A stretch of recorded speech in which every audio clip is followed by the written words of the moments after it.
Falmouth Community Television's coverage of town meeting is sponsored by the following corporate underwriters.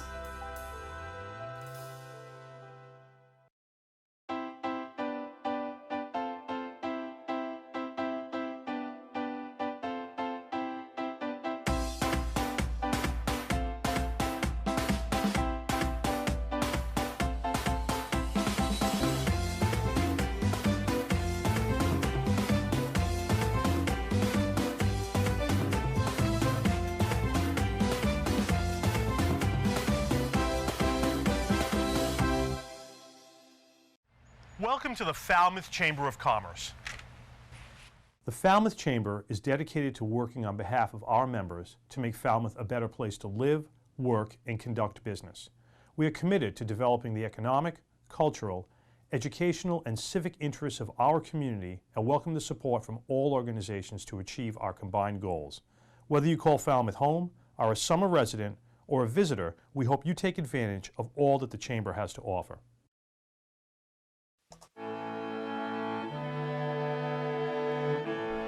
Nestled in a classic New England setting amid 200-year-old elm trees and charming colonial homes, stately sea captains' homes, and charming Cape Cod salt boxes, Shoreway Acres is a graceful blend of Cape Cod's past and present. Shoreway Acres, proud sponsor of Falmouth Community Television.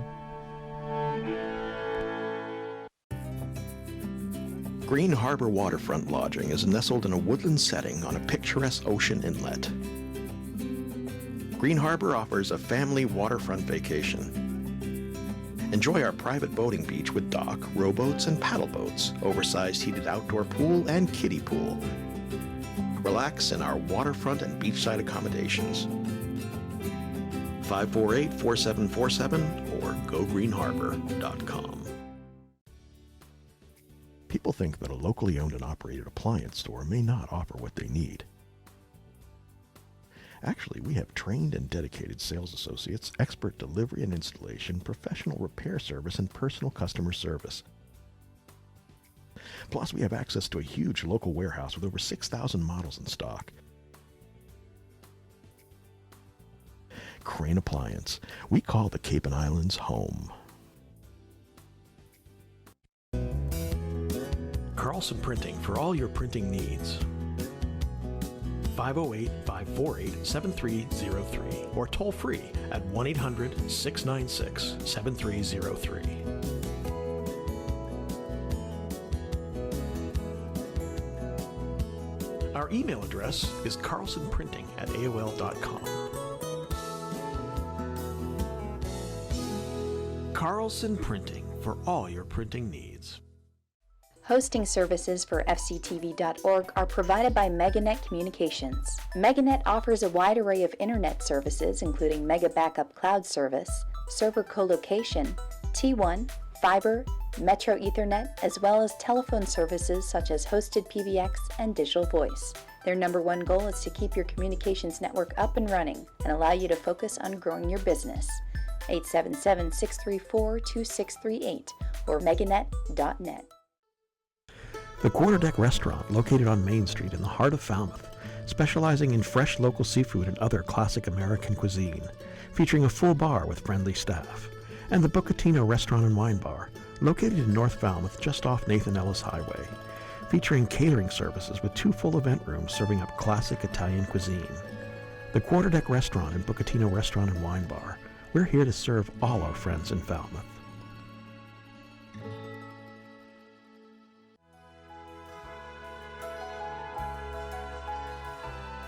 Additional funding and support provided by the following corporate sponsors.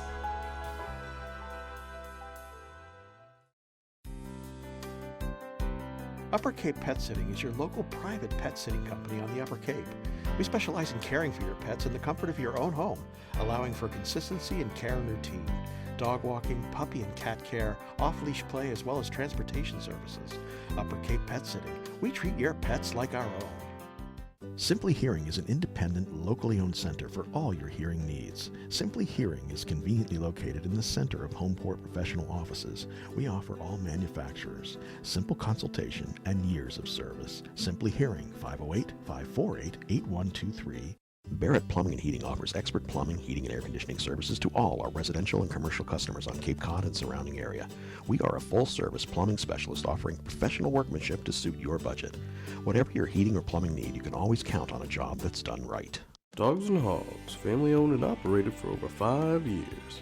Our slow smoke barbecue is available for dine-in, pickup, or catering, now featuring our homemade barbecue sauce. We also serve beer and wine, have gluten-free options, and lobster rolls. The attorneys at Oppenheim & Nickerson LLP have provided legal services in Falmouth for over 36 years. We advocate for our clients and work to provide quality representation in the areas of business and corporate law, real estate law, estate planning, and estate administration. 508-548-8255. We at Falmouth Fish believe there is nothing better than a fresh piece of fish, direct from the waters of Cape Cod in New England. Nothing beats waking up at 4 a.m. to search out the highest quality seafood from the best fishermen in the world. 7 Stars Academy, offering martial arts and Tai Chi. Training at 7 Stars Academy can transform your life. It's amazing to see the positive impact it has on our students. Classes for adults and children of all ages. Confidence, not conflict, at 7 Stars Academy of Martial Arts. Hamilton Tree and Landscape has been proudly serving Falmouth and the Upper Cape since 1978. Our newest location on Route 151 is now open for all landscaping and tree concerns. Appreciating your property is our motto as we continue to keep your tree and landscaping needs our top priority. At A&A Paving, we believe in providing customers with quality products supported by excellent service. We provide commercial and residential seal coating, asphalt paving, and repair services for Cape Cod and southeastern Mass. A&A Paving, 508-540-4944. Calfee Insurance, offering insurance policies for your car, home, business, life, and disability. Calfee cares about all your insurance needs. 508-540-2601 and online at calfeeinsurance.com. Thomas J. Bunker and Jeffrey E. Reither are BSS Design, providing land surveying and civil engineering in Falmouth since 1987. Licensed and fully insured, they're located on Catherine Lee Bates Road, and their phone number is 540-8805. Liam McGuire's Irish Pub. With a newly renovated dining room, it's what an Irish pub should be. Main Street, downtown Falmouth. Bayside Kitchen and Bath at 419 Palmer Avenue in Falmouth, where design and installation professionals work closely with homeowners, architects, and builders, offering a full range of cabinetry, countertops, and faucets. Bayside Kitchen and Bath, returning you to beautiful spaces. Waypoint Living Spaces, carrying a large variety of products to suit your needs in any living space of your house. Waypoint, available locally at Bayside Kitchen and Bath or online at waypointlivingspace.com. Eastman's has been Falmouth's hardware store since 1913. With a newly added retail space providing kitchen accessory and gourmet foods, our friendly staff is available to assist you with your hardware and kitchen needs. 508-540-0407. Carpet Barn, Carpet One Home Showcase, a local family-owned business offering all your premier carpet and flooring needs. They also feature tile and vinyl floors, area rugs, window treatments, and kitchen and bathroom cabinetry, serving you at 4 convenient locations. Cavosa Disposal is proud to provide trash removal, recycling, and composting to local businesses in Falmouth and surrounding communities. Cavosa Disposal would like to thank its customers in Falmouth. Cavosa Disposal, 508-563-5070. Family owned since 1919, at Puritan Cape Cod you'll find the latest in men's and women's clothing, as well as ski and tennis equipment and much more. Located on Main Street, Falmouth, and in Chatham, Mashpee, and Hyannis. Puritan Cape Cod, 199 Main Street, Falmouth, and online at puritanCapeCod.com. FCTV is also supported by the following businesses and organizations.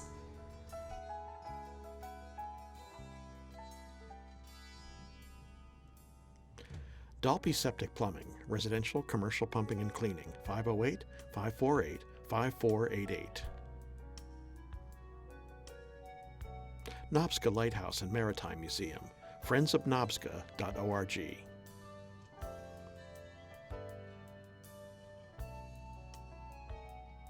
The Falmouth EDIC, falmouthedic.org, 508-548-7440. Partners Technology, Voice and Data Solutions, 781-930-5000.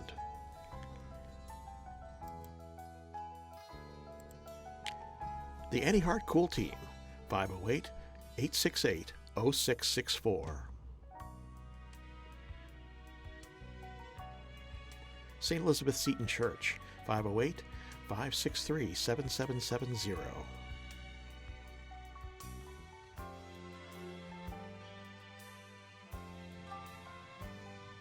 Soares Flower Garden Nursery, 508-548-5288.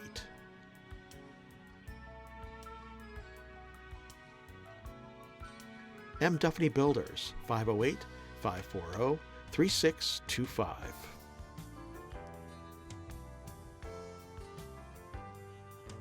Neighborhood Falmouth, 508-564-7543. Village Lamp and Repair Shop, 508-274-2057.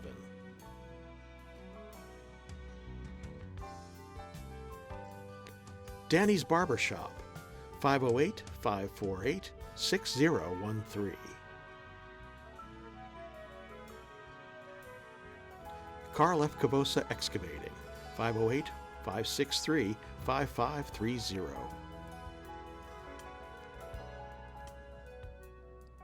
Paul's Precision Automotive Repair, 508-548-3164. David Rogers Electric, 508-564-7507. Murray and McDonald Insurance, 1-800-800-8990.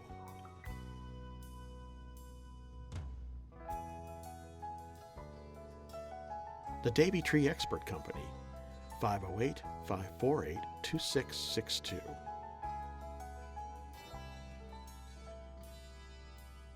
Andy's Barbershop in the Falmouth Plaza.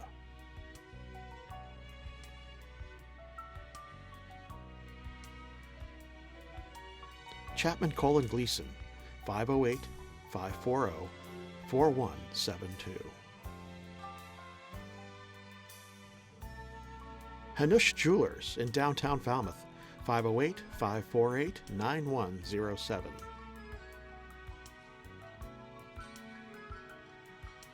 Mahoney's Garden Center, 508-548-4842.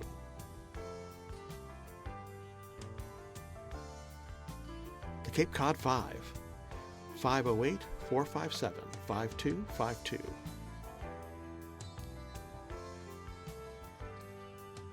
Martha's Vineyard Savings Bank in Falmouth and Woods Hole, 508-627-4266. Falmouth Volunteers in Public Schools, 508-548-1621. Vidal Metalwork, 508-457-9035.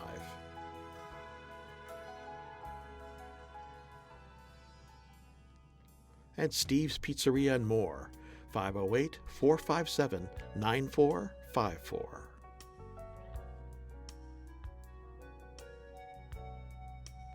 Additional support provided by Roach Brothers, Stop and Shop, Walmart, and Windfall Market.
Would all town meeting members present please come forward, take your seats. Don't forget to check in and get your clickers for electronic voting.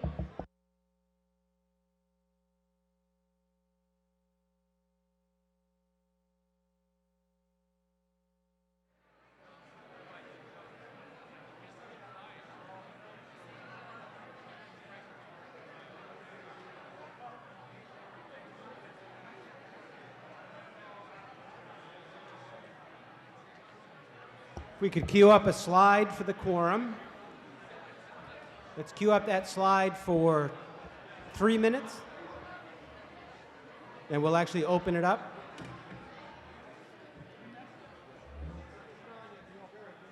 All town meeting members present, please press 1A for the establishment of a quorum.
All town meeting members present, please press 1A for the establishment of the quorum.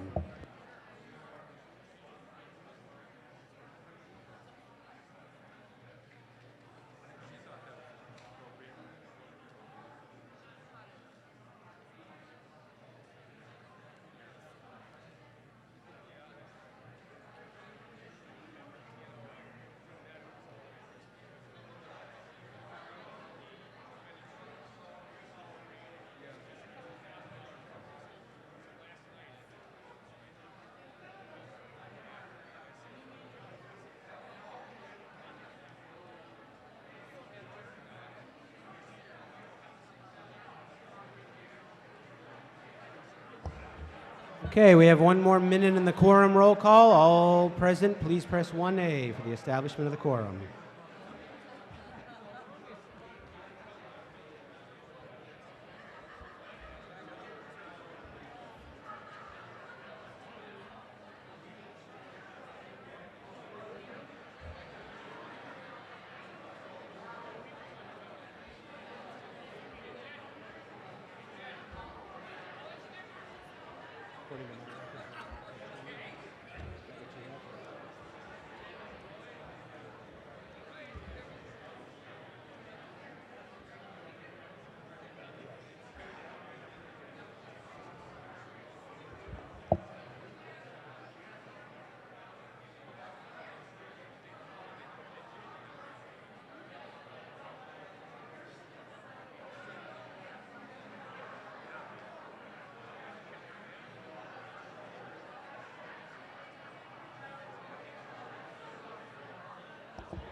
Okay, by a counted vote of 161, we have a quorum, and I call the annual town meeting back into session.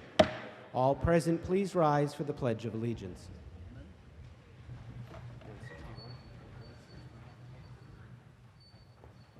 I pledge allegiance.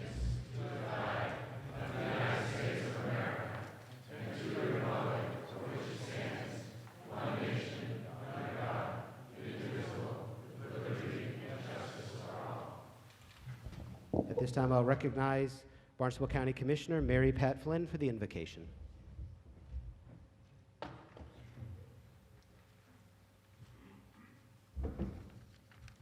Lord, when it comes to meeting and communicating with each other, help us to be good listeners. Help us to be open-minded, putting aside our own agendas. Help us to be honest without being insensitive. Help us to be respectful without being too formal or artificial. Help us to question and to challenge without being harsh. Help us to be aware that this is just one moment, just one meeting. And lastly, help us to remember that you too are always meeting and communicating with us. Amen. Okay, last night we left off at Article 20. Well, we left off at Article 19, so tonight we'll start with Article 20. Mr. Oppenheim? Microphone, please, for Mr. Oppenheim. Mr. Moderator, I'd like to offer a motion, procedural motion. I'd like to move that town meeting adopt a rule for the remaining articles of the fall town warrant to limit debate to 20 minutes after the initial presentation. On all of the articles that are On left? all of the articles left. Okay. We have a procedural rule to limit debate to 20 minutes after presentations on the rest of these articles. All those in favor of the rule signify by saying aye. Aye. All those opposed, no. No. Let's queue up a slide.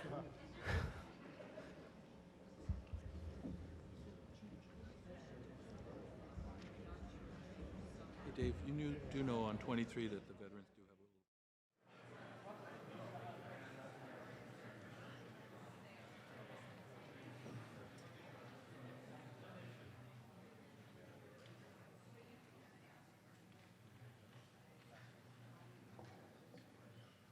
Okay, all those in favor of the 20-minute time limit signify by pressing 1A. All those opposed, 2B.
By a counted vote of 87 in favor and 79 opposed, the time limit is instituted.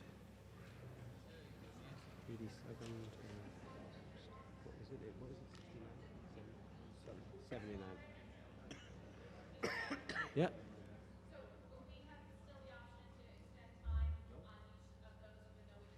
So it is a rule of this meeting, not a standing rule. And rules are suspendable by a 2/3 vote. Okay. Article 20, Madam Chairman, for the main motion. Thank you, Mr. Moderator. I move Article 20 as printed. As printed, this is to authorize the Board of Selectmen acting upon a recommendation of the Planning Board to grant a non-exclusive easement and right-of-way across a portion of land owned by the Town of Falmouth to Lawrence Lynch Realty Corporation. Who held this one? Yep, Mr. Donald. With a microphone, please. I'd just like to have somebody explain it, to understand what we're voting for. Okay. What do you want to explain? We're voting for an easement for... Yep. Go ahead. Yep. So the petitioner's attorney is not a resident of the Town of Falmouth, so to answer the question and allow the attorney to speak on the floor, all those in favor signify by saying aye. Aye. All those opposed, no. The ayes have it. Thank you very much. Edward Kirk, attorney from Osterville, appearing on behalf of Jerry. Edward Kirk, can you hear me? Okay. Appearing on behalf of Jerry Lynch, who was the petitioner. I'll try to be brief and just address the particular question, and if need be, I can elaborate on that. But essentially what we have here is a situation where the Lawrence Lynch Corporation has been using, and their predecessors in title have been using, a strip of a roadway that runs along the common boundary line between their property and property which the town acquired in 1997. Lynch and his predecessors had been using it for more than 20 years prior to the time when the town took this property for non-payment of taxes in 1997. And they've been using it since then. It's a constructed road. And the Lynch property has now been zoned in the solar overlay district. And in the solar overlay district, they can establish a ground-mounted solar array as a matter of right, subject to site plan review by the planning board. And there's a lease in place with a solar development company. And in their preparation to appear before the planning board, they discovered that, in fact, this road is not on the Lynch property, but it's on the town property. It's just over the common boundary line. It's on page 92 of your large green booklet. And that sort of tells the story. So the planning board approved access for the solar array over the existing road, even though it's on the town property. But they said, you need to go to town meeting and ask town meeting to authorize the selectmen to formalize your use of this property by way of an easement. Some of the legal scholars here in this body will recognize that if you use someone else's property for more than 20 years, then you acquire what's called a prescriptive easement. So what we're seeking to do basically is to formalize a de facto situation by getting a formal grant. And that's what we're asking the town meeting to do, to authorize the selectmen to give us this road. One of the other conditions that the planning board imposed was that we upgrade the first 200 feet of the existing road to Falmouth subdivision regulation standards, which of course we have agreed to do. So when that is complete, the town will then benefit because they will have a 200-foot-long subdivision road to service whatever use the town chooses to make of this currently vacant property. There'll be no need to cut a new road coming out onto Blacksmith Shop near this one. And a byproduct of the solar project is that the town can expect to receive something in the nature of $115,000 per year on taxes that are going to be generated by the solar array. And that will go on for 20 years, which is the length of the lease. And the lease may be extended twice, 5-year extensions. So that's I hope, in a nutshell, what this request is all about, and we hope you can view it favorably. Okay, further discussion on Article 20. Yeah, Mr. Brown. Just to clarify that we're not actually giving you the road, just giving you access to use the road. Is that correct? It's an easement. That is correct. It's not a deed. It's not a deed of ownership. The land and the road are going to be owned, continue to be owned by the town. What the Lynch Corporation will receive is an easement, a limited easement to travel back and forth And I just have to one more, access if I the could. property. Yep, Mr. Brown. And second question, sorry I didn't pay close attention to the planning board process when this was discussed. Could you tell me if there's any noise-making transformers or any units, and if there are, what part of the property would they be located on? Because it's in the middle of a lot of residential area. Yes, to be honest, I don't recall offhand, but there was questions about that at the planning board. Long as But it was it, addressed. I'm sorry? As long as it was addressed, that's all. Yes, yes, it was. Thank you. Ms. Weber.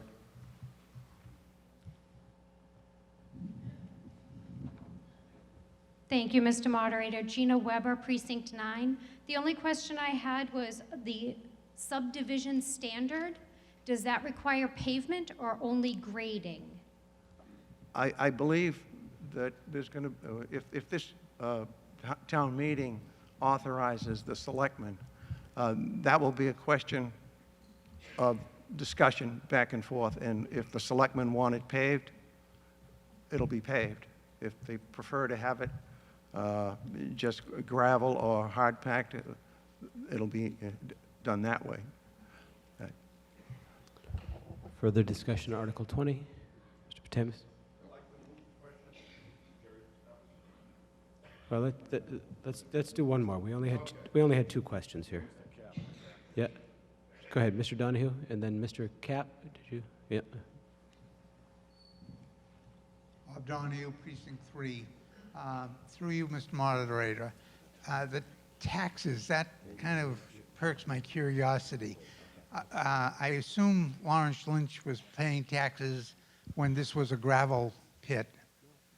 And are the taxes increased because it becomes a solar, or is it? Yes, I think I understand your question. They won't be real estate taxes. The town will be taxing the equipment, the solar panels.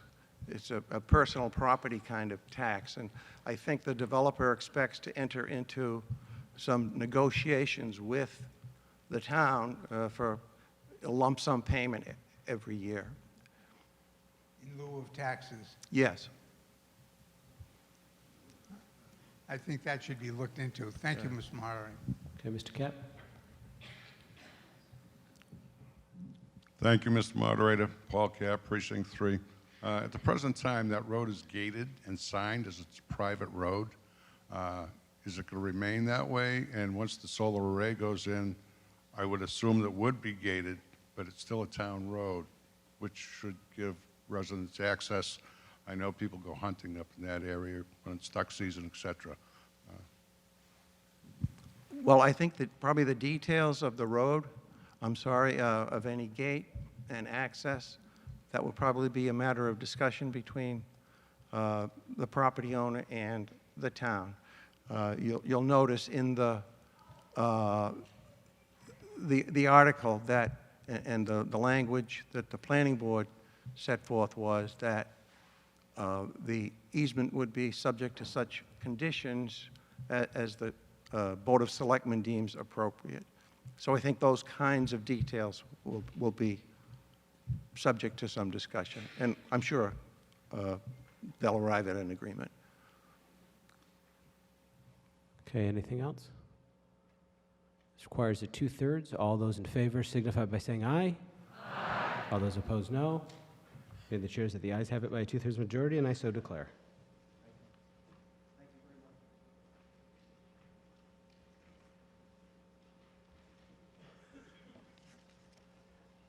Article 21, the recommendation of the Board of Selectmen is indefinite postponement. Would the petitioner like to put a positive motion on the floor?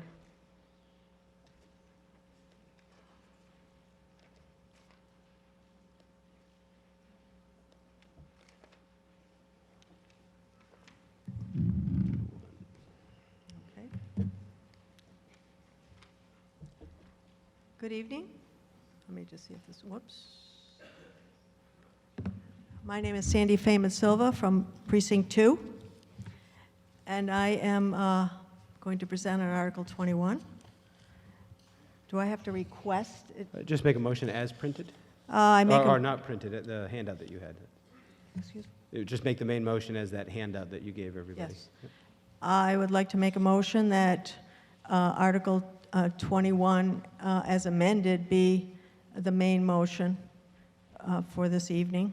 I did hand out copies of the revised version of Article 21. Okay, does everyone have the handout that has the highlights of the changes? Okay, do you have someone that has a few extra copies? Do you want me to, I have copies, do you want me to get them? Yeah, if you could just give them to a mic carrier that can distribute them while you Sure. speak. I'll pause the limit for you. Could you raise your hand if you don't have a copy of that, and our microphone carrier will distribute.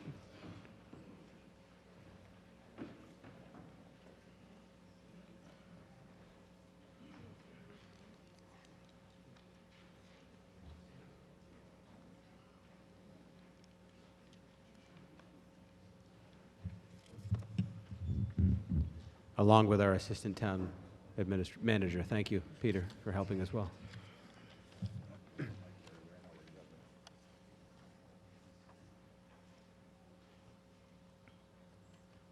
Okay, Ms. Silva, you can start.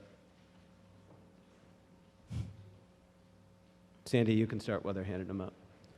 I'll start. Go ahead. Yeah. Article 21 is a non-binding resolution that asks the town to affirm by vote current Falmouth policing policy regarding immigration enforcement. Article 21 simply supports our police department's non-discrimination policy and spreads the word that our local police do not, and indeed do not have the power to enforce federal immigration laws. Passing this now will declare that Falmouth Town Meeting, and by extension our entire community, supports what the Falmouth Police Department is already doing, as stated in the police department's mission, core values, and vision statement on their website, and in the police chief's pamphlet called A Message from the Police Chief regarding the DHS ICE Secure Communities program, which looks like this. It will help ensure that the safety and the generous spirit of Falmouth is embraced by the entire town of Falmouth. Based on Falmouth Board of Selectmen's feedback, we have amended the wording of the article to address concerns about the language contained in the original version, which are in the copy you have in bold caps with items crossed out, and in bold caps are the new wording. Most importantly, the article now states that it is a non-binding resolution and that it does not direct or control police department or town policy or procedures. I am happy to report that the Board of Selectmen voted to reconsider their previous vote and did vote a positive recommendation on Article 21 at their meeting this past Tuesday evening. Falmouth is a wonderful town that does already embrace the spirit of Article 21. But Falmouth, unfortunately, recently confronted a hate crime at the Falmouth Jewish congregation, of which I am a member. And very troubling is that every Jewish faith community on Cape Cod has experienced similar episodes. Also very concerning is a Boston Globe report yesterday, or it was actually an FBI report a couple days ago, that, and I quote, personal attacks motivated by bias or prejudice reached a 16-year high in 2018. We asked town meeting to endorse what is stated on the Falmouth Police Department website, that we encourage, and I quote, a culture of tolerance and respect for everyone who lives in or visits Falmouth by according due process rights, avoiding profiling, and endorsing a climate that respects individual rights and human dignity, and through open communication, mutual respect, and receptiveness to new ideas. The non-binding resolution, as you see, to protect the civil rights and safety of all Falmouth residents. Why Article 21? And I'll read some of these. I have several slides here. Article 21 aims to make sure that ours is a safe and welcoming community for everyone, including anyone who may be vulnerable when facing a climate of intolerance. And secondly, the Falmouth Police Department has embraced provisions detailed in Article 21. And we ask the entire town of Falmouth to say, we do too. Sorry. What does Article 21 say? And this is a very quick summary. Article 21 asks the town of Falmouth to endorse these Falmouth Police Department commitments: that they protect the public we serve by enforcing existing state laws in a fair and impartial manner to our entire community, that local law enforcement agencies, including the Falmouth Police, have no authority to enforce federal immigration laws, and that race, religion, gender, sexual orientation, and other arbitrary characteristics pertaining to any specific individual have absolutely no bearing on any decision for a Falmouth police officer to effect an arrest. Article 21 also affirms that Falmouth will refrain from using town funds and/or other town resources to enforce federal immigration law unless presented with a criminal warrant or other evidence of probable cause, as required by the Fourth Amendment of the U.S. Constitution. And that Falmouth, in keeping with current practice, will refrain from asking residents and visitors about their immigration status, will refrain from enforcing immigration matters except where required by law, will refrain from profiling, again, based on race, ethnicity, citizenship, nationality, religion, age, immigration status, or political values, or any other arbitrary characteristic pertaining to any particular individual, and will refrain from violating the civil liberties and human rights of all residents and visitors on the basis of race, ethnicity, religion, disability, sexual and gender identity, national origin, citizenship and immigration status, or any other arbitrary characteristic. Now, these are very small, and I'm sorry, but this is what you have in front of you, and I'm simply going to point out what has been changed. One item that has been changed is that we've added non-binding resolution right here to the first line. This is the first half of the article. The second half of the article, we've made changes which are detailed in red here on the slide and in black, bold, on the copy you have. And you see that we've made several changes here and there. And in the last sentence, we added, this article is a non-binding resolution and does not direct or control police department or town policy or procedures. Whoops. This is a slide that simply shows the other towns on Cape Cod that have passed similar resolutions. 9 towns on Cape Cod and all 6 towns on Martha's Vineyard have passed similar resolutions, similar to the resolution detailed in Article 21. I'll just respond to some questions now. Isn't Article 21 just asking Falmouth residents to do what we're already doing? As I already alluded, we're already a welcoming town. And indeed, let me read my own copy because it's so small here. Just a second. We don't ask everyone to continue what they're doing, and as I mentioned earlier, we just experienced a hate crime directed against the Falmouth Jewish congregation. I believe that more work needs to occur to educate the public about civil liberties, human rights, consideration for others unlike ourselves, and the law, both state and federal. It is in this spirit that Article 21 is being submitted to town meeting, the venue that represents the entire town of Falmouth. Another question might be, isn't Article 21 asking Falmouth to become a sanctuary town? No. Falmouth town meeting is being asked to, 1, endorse what the Falmouth Police Department is already doing as our local law enforcement agency, and 2, to endorse a similar commitment to implement the same values and contact throughout our town and civil government. And I do have more copies of the police department, police chief's pamphlet if you would like a copy. Doesn't Article 21 violate the law? No, our nation actually has 51 different legal systems, 1 federal and 50 state legal systems. Our police department is required to enforce state law, and federal authorities are responsible for federal law. So we have a division of authority there. The two branches cooperate as the law permits. Could you advance? Yeah, I was going to. Excuse me? I was going to ask you to advance the slide, but you just did. Thank you. Oh. Doesn't, oh, I'm sorry. I have a different copy, that's why. That was on my first page. Doesn't Article 21 make our town less safe? When everyone feels free to approach the police or other officials, including people concerned about their immigration status, then it's more likely that suspicious activity will be reported. People will be feel safer to come forward as witnesses, and women who have been abused in domestic violence situations will be feeling safer to come forward.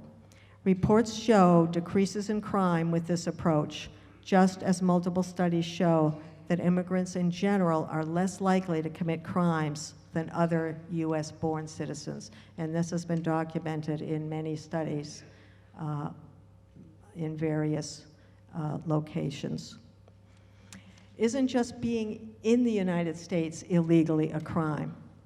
Illegal immigration itself is either a civil violation or a misdemeanor, depending on whether someone overstayed a visa or crossed the border without authorization.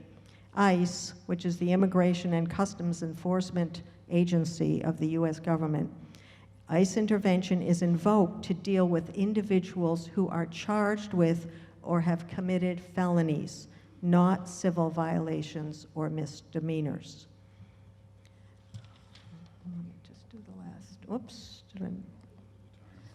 So we ask for your vote on Article 21 to publicly affirm our stance, Falmouth's stance, and assure residents, visitors, and workers of the kind of community we will continue to be. Thank you. Okay, discussion is open on the article. Yep, in the back. I'm trouble seeing with the light over there. Yep, I do that. Yep. Yep.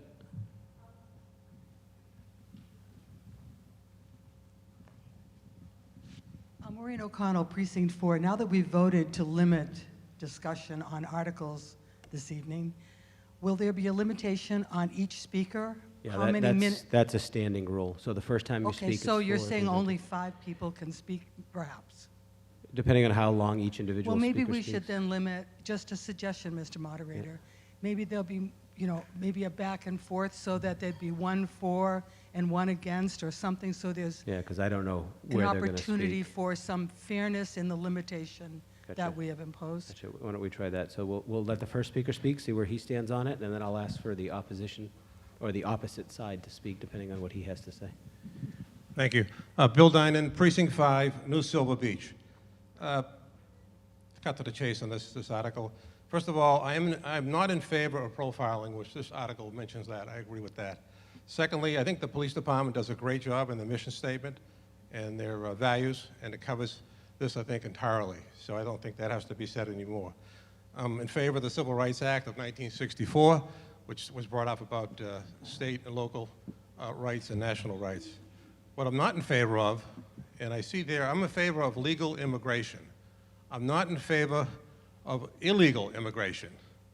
It shouldn't be legal to be illegal in Falmouth. It should be, you should go through the process that's already been set up. If you don't like the process, have the process changed. But one thing you don't want to be is a sanctuary for illegal immigrants. We have issues in this town to be addressed with affordable housing, our veterans, the needy, and we have to address those first. Illegal immigrants have to go to the process and be vetted. And I heard a discussion, the presenter made that illegal immigrants are not a problem. They don't commit any crimes. I've heard the opposite on a lot of them. So it's a mixed bag. It has to be resolved. The process has to be done right. Falmouth should not be a haven for illegal immigrants. Thank you. Mr. Dinan, could you just, are you in favor of the main motion or opposed? Just so I can keep track. Opposed. Opposed to the main motion, okay.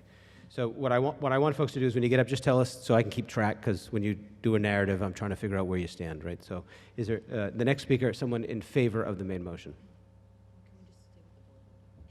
Ms. Braga. You're in favor of it, Ms. Murphy? Okay, Ms. Murphy. Thank you, Mr. Moderator. Carol Murphy, Precinct 9. I am in favor of this article, and I would like to call attention to one of the sections of the article, which is down on number 3, and it's on, I'm not sure what page.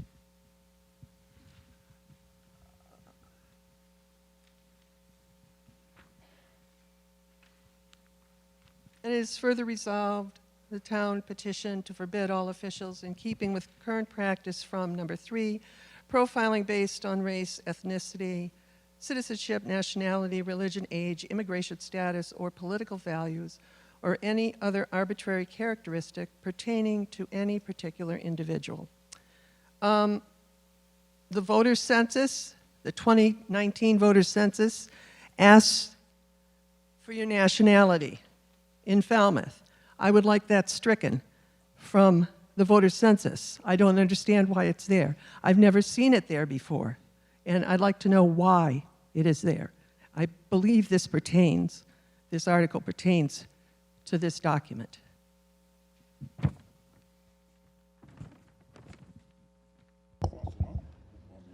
Yeah, sure.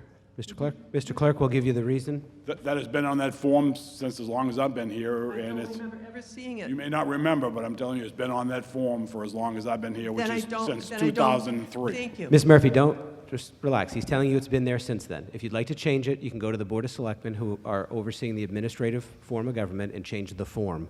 Let's talk about this motion. Again, I don't think it should be on the census. Thank you. Okay, opposition? Yep.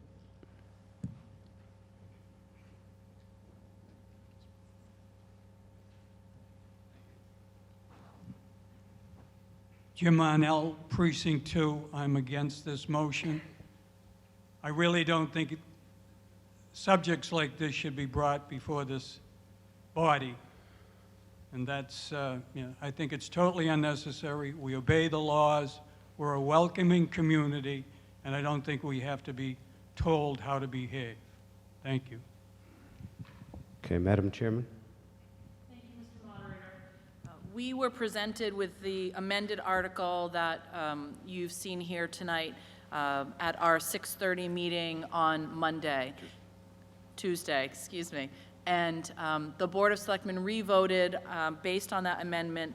Our recommendation was changed from indefinite postponement to supporting the article because while there was some concern in line with the last comment that in general non-binding resolutions, there's an argument that can be made that they maybe shouldn't come before a town meeting because it's not in line with what town meeting generally does in terms of its purpose. We have in the past voted on non-binding resolutions when issues have been important enough that this board wants to make a statement. We've done it around issues related to climate change. We've taken on other important, sort of statements of value. This isn't the first time something like this has come before the board where it's non-binding, but is really just a restatement of a set of values.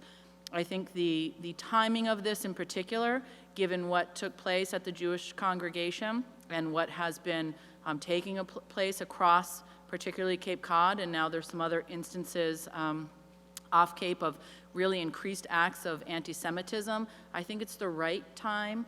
If this body is ever going to take a stand on something like this, I think it's the right time to make a statement that these are the values that we hold dear, and in fact, they are the values that our law enforcement is upholding. This doesn't change in any way, and this body is, in fact, not empowered to change in any way what the police department does in terms of carrying out and making sure that the laws of the Commonwealth are taken seriously and carried out here in our town. So this board has voted to support it, and we hope that you do as well. Okay, speaker opposed to this motion? Mr. Halen? With the microphone, please. Michael Halen, Precinct 5. First and foremost, I want to say the Falmouth Police are doing a fantastic job for all you do. I had a question for Town Manager through you, Mr. Moderator. The Falmouth Police Department, according to our civil servants number, How short are we from our max number, if you could give me that number? The amount of Falmouth police employed versus the amount that we could have total. Yeah, that's not related to this. Well, article, because my next point to that is, Ms. Braga, do you know about the COPS grant program as far as the national grants go? All right, that should have been during a budget discussion. No, this is the reason why, because Superior Court in the United States has now said that anyone who enacts this type of legislation could lose federal funding for the possible position of new police officers in our town. And because Chief Dunn's is doing such a great job, and it's already an unspoken thing, do we really want to risk federal funding in the future for this? Yeah, if you want to. We're not enacting legislation. This is a non-binding resolution. It actually says that in the language of the article. This is not the type of legislation that you're referring to, and additionally, well, I'll just leave it at that. I'm not going to comment on the legal component that you're raising. So let's see, I had two, so someone opposed. Who's the next one opposed? Mr. Patemis? If Chief Dunn is in the audience, I'd like him to come forward and address the statistics we actually have in Falmouth. There's no doubt that this is a national problem, but from what I understand, this is not a serious problem in Falmouth, and I'd like him to address it. And two, you changed the word from require to affirm and then refrain. To me, that seems almost close to being forbid. I think it's English scholars, which I am not, can debate that. Could you, at least in your mind, what's the difference between affirm and refrain?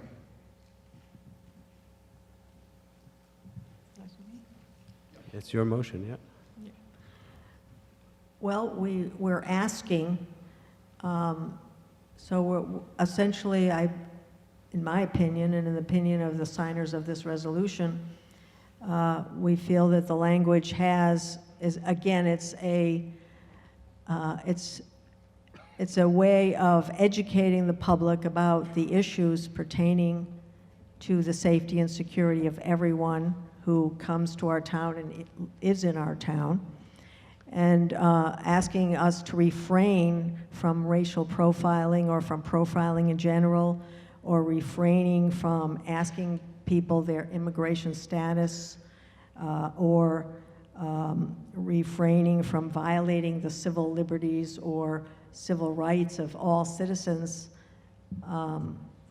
We're simply really educating the public that these are, they're buttressed by legal rights in our country, and we're asking to ensure that the public is aware that we need to be mindful of these rights, and that we encourage all of us to refrain from implementing these kinds of behaviors. Okay, Chief Dunn.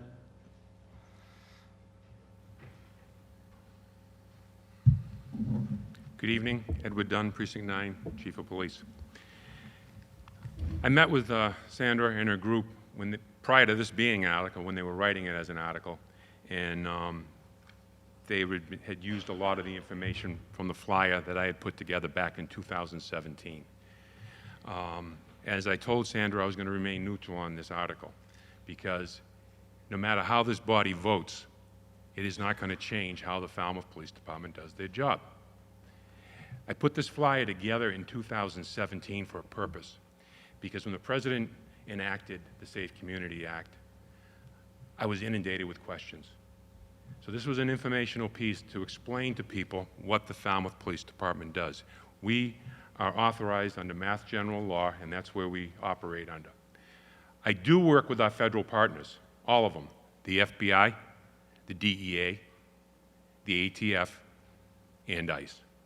And we will continue to do that when our investigations take us that way.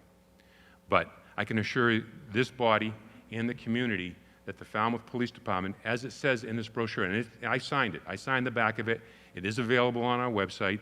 It is available. I believe Sandra has given out many of them. I have 4 copies.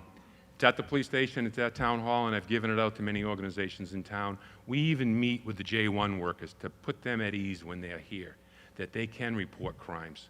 And that's where the Falmouth Police Department stands on it. Okay, thank you, Chief. So, yeah.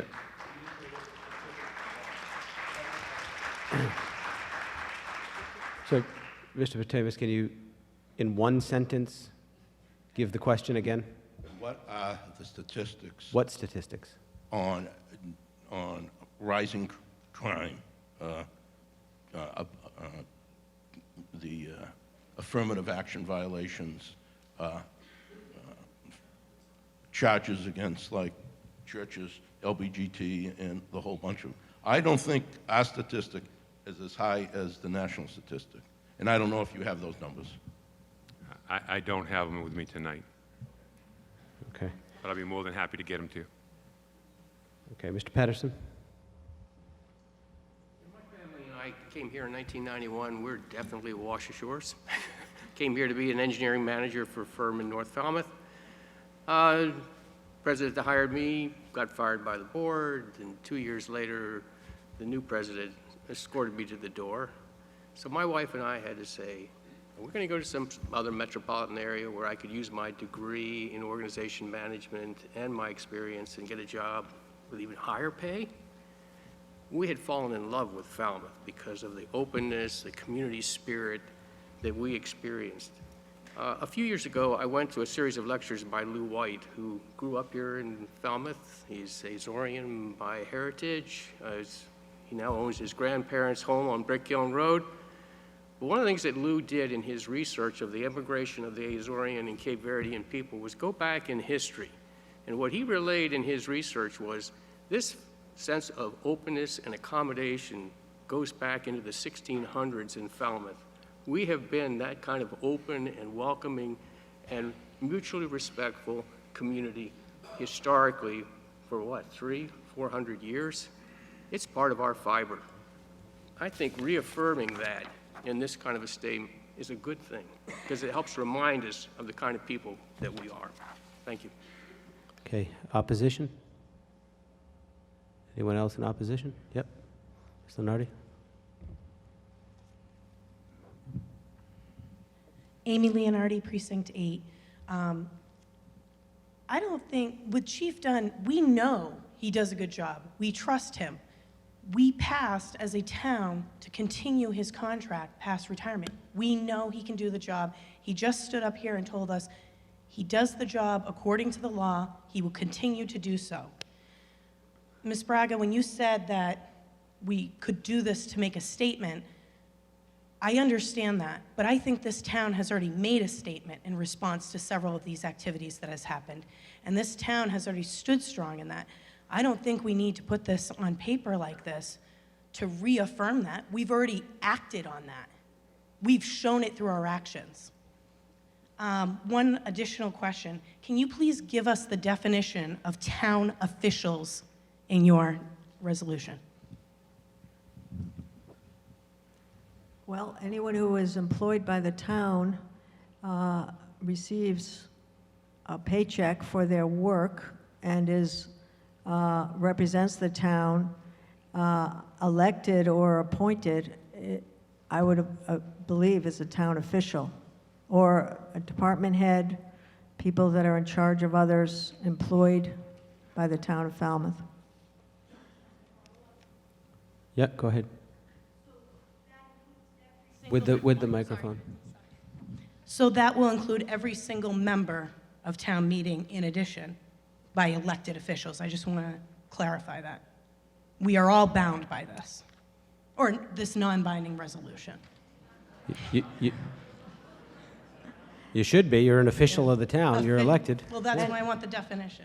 And as I suggested in my comments earlier, a major component of a non-binding resolution like this is educational, and to raise people's consciousness, to knowledge, information, so that we're better informed. I mean, just distributing the police chief's memo is as a form of education. It's educating the public.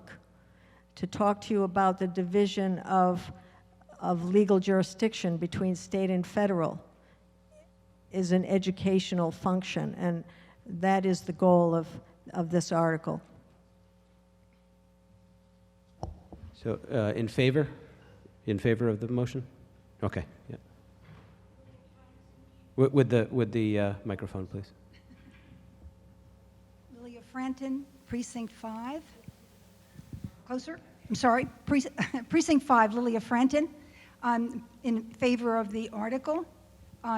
Just kind of to reaffirm what Sandy just explained, the article really deals with many issues. They have to do a lot about values.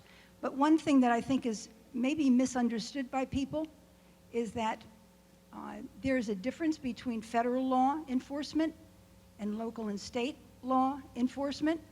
And this article has to do with what the chief of police has already said. We are involved with enforcing local laws, not federal. And the immigration laws, to bring up a sore point, are federal laws, and our local police are not able, we don't have the resources, we're not equipped, and we are not legally bound, nor are we legally allowed to enforce federal law. So I'm speaking in favor of the article and the values that it represents. Okay, anyone else opposed? Ms. Halen? With the microphone, please. Hi, Karen Heelan, Precinct 2. This is more of a question for either Sandy or I wanted to ask Chief Dunn, but on a practical matter, I do agree we should not be profiling people, etc. However, on a practical matter, let's say there's a traffic violation and someone is pulled over, I think that while they're checking your license, they're running to see if you have any outstanding warrants, to see if there's anything else.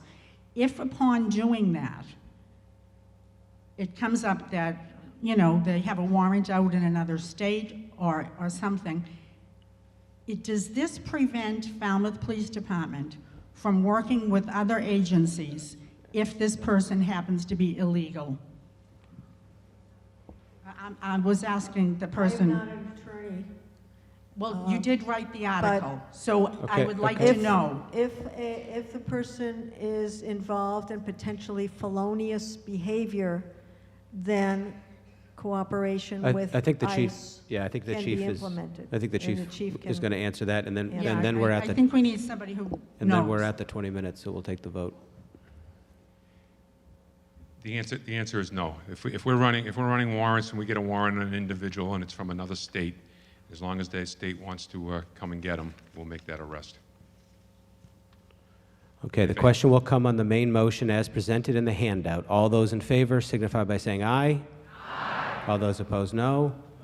It's appear the chairs that the ayes have it by a majority.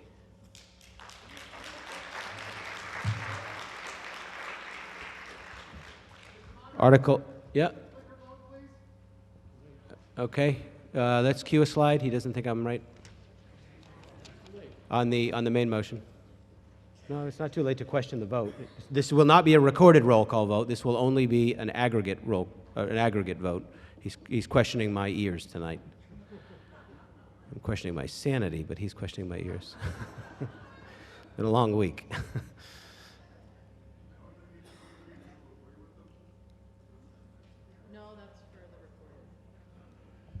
This is not a recorded roll call vote. This is only going to be an aggregate vote replacing Mr. Dufresne and Mr. Neto and Ms. Cuny from walking up and down the aisles and counting. Okay? Because a request was not made for a recorded roll call vote. He's questioning whether or not I heard the majority being yes. So all those in favor signify by pressing 1A. All those opposed signify by pressing 2B.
By a counted vote of 119 in favor and 54 opposed, my ears work. Article 22, Madam Chairman, for the main motion. Thank you, Mr. Moderator. Move Article 22 as printed. As printed, this is to vote to adopt the following as a general bylaw and insert it into the Code of Falmouth relative to beverages in single-use plastic bottles. The petitioner will make the initial presentation. Ms. Kirkin.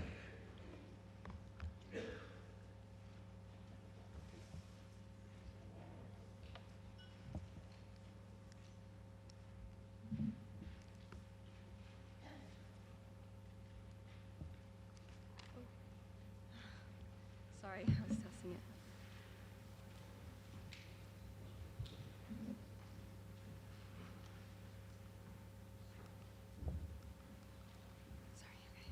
Sorry about that.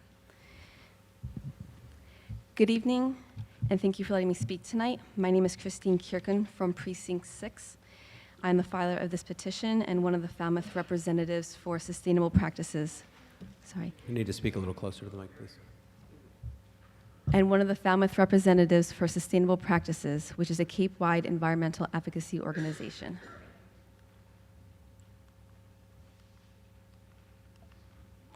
Here's a picture of some of the members representing the other towns on the Cape. In 2019, we initiated the municipal plastic bottle ban as a Cape-wide effort in response to current and emerging adverse effects plastic bottles have on human health and the environment. As a byproduct of the fossil fuel industry, the creation of plastic bottles contributes to greenhouse gas emissions, and with the effects of climate change becoming more difficult to ignore, awareness and accountability for our consumer-driven behavior is more important now than ever before. 50 billion plastic bottles are consumed every year, with about 30 billion in the United States. That's 4.5% of the world's population consuming 60% of its plastic bottles, and most of that comes from the sale and distribution of water. There are about 1,500 single-use plastic water bottles consumed in the United States every second, and these are numbers that cannot be ignored. As a health issue, plastic bottles leach BPA's and phthalates into the beverages we consume, and our bodies were never made to ingest oil-based byproducts. One way plastic bottles are disposed of is by incineration, which releases toxic chemicals into the air we breathe and into the rain that falls in our waterways and our soil. The bottles discarded into landfills can contaminate groundwater, and those that never make it to the trash bin can harm our oceans, beaches, roadways, and wildlife. It's estimated that a plastic bottle can take up to at least 400 years to photodegrade, not biodegrade. And this distinction is important because this means plastics have a tremendous staying power in our environment. Recycled plastic needs new or virgin plastic to bond to, and less than a third of bottles make it to the recycling bin. The plastic that is recycled may end up as clothing, carpet, or decking material. Fundamentally, recycling plastic does not reduce the need for more plastic creation, and the recycled bottles are rarely made into new bottles. Here's a life cycle of a plastic bottle, and just showing the green arrow, showing that the recycled material is being remade into another product instead of re-entering the circular process of being reused over and over. But this ban focuses on behavioral change in favor of reusables. In the town meeting earlier this spring, money was allocated to the Falmouth Water Stewards to install 8 water stations at 7 recreational sites in town, and that'll greatly encourage this necessary behavior change. We've also partnered with TAP, which is an app that maps out the refill stations in a town. This app also allows businesses to sign up and advertise their business as a place to refill water bottles. When necessary, there are alternatives to plastic when purchasing beverages in single-use containers, and the Falmouth school system is way ahead of the game by already supporting several initiatives that encourage plastic-free schools, including beverages. And we are fortunate to have the Superintendent Lori Gier to speak on behalf of the ban and address any questions you may have about the school, and high school senior Philip Gesson is also here to represent the student body's support. There is an exemption from this bylaw for any town department when engaged in public health and safety operations. This exemption also includes the purchase of water with designated with town emergency funds in preparation for such an event, though the purchase of water from non-plastic bottles is strongly encouraged. And if there's a hardship claim in response to this article, I hope we can see that as an opportunity to find solutions as we move forward, and not as reasons that keep us in a system that is ultimately causing us harm. As I mentioned earlier, this is a Cape-wide effort. And as of this meeting, 10 Cape towns have adopted the municipal plastic bottle ban, and I hope tonight we can join them as town number 11. Thank you.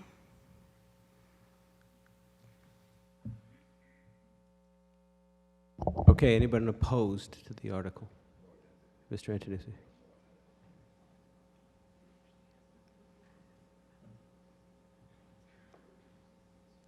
I don't want to throw cold water on the presentation because I thought it was excellent. Every fact that she presented there is correct. I've done a lot of research myself on plastic versus aluminum. My concern is the impracticality of the article in terms of prohibiting plastic bottles in the community. Visited 3 or 4 variety stores today. There wasn't one glass container of water except Perrier brand, and all the juices were in plastic bottles. And the reference that we will get there, and we will get there, but we're not there yet. I'm also a member of the Road Race Board, and I speak on our behalf. We use, I hate to say, thousands of water bottles at the road race. The way this article is written, because we use the town streets, the town sidewalks, the field in Woods Hole, would we be prohibited from having a vendor sell us water for that race? The new senior center, if a vendor wants to come in there and use plastic bottles instead of glass. And because every other town does it, doesn't mean we need to do it. I would support this if we had an alternative providing refill stations in all of our town buildings and all of our fields. The road race purchased 3 of these stations in that attempt. We need about 25 or 30. So it isn't against the article, but I don't like this over-regulation. I don't think enough study has been done. A petitioner brings it and we vote it. There's a lot of issues out there that need to be addressed, and I'd be willing to work with them to do that. So I don't want to take the thunder away from your presentation. And if it, yeah, you waving at me? What's your problem? Oh, I thought you were. So That let me, Joe? Mr. Antonucci, I'm going to pause your time for a minute. So because I'm doing this yes/no alternate to balance this whole thing, if you could all just not wave, and when I say is somebody in favor of it, then wave, and I'll replicate the list as we go. Otherwise, I can't keep track of all the hands waving and yeses and nos. So again, I'm not opposed, but I am opposed to overregulation. And I think we need to have some study. I would like to just study for a year, see what we can do. There has to be an alternative, especially for schools. And I know Laurie is here. The refill stations are the answer. But I tell you, on a Friday night football game, if we can't serve water, I don't know what we do. We serve, I don't know how we do that. And so I think we should give it some more study. That's all I'm saying. Good luck. If you vote it tonight, I'm on your side. If you don't vote it, I'm on your side. So whatever you want to do. Have a good night. Have a drink. Sound like Andy Dufresne now. Who's in favor? That next, Mr. Scherer?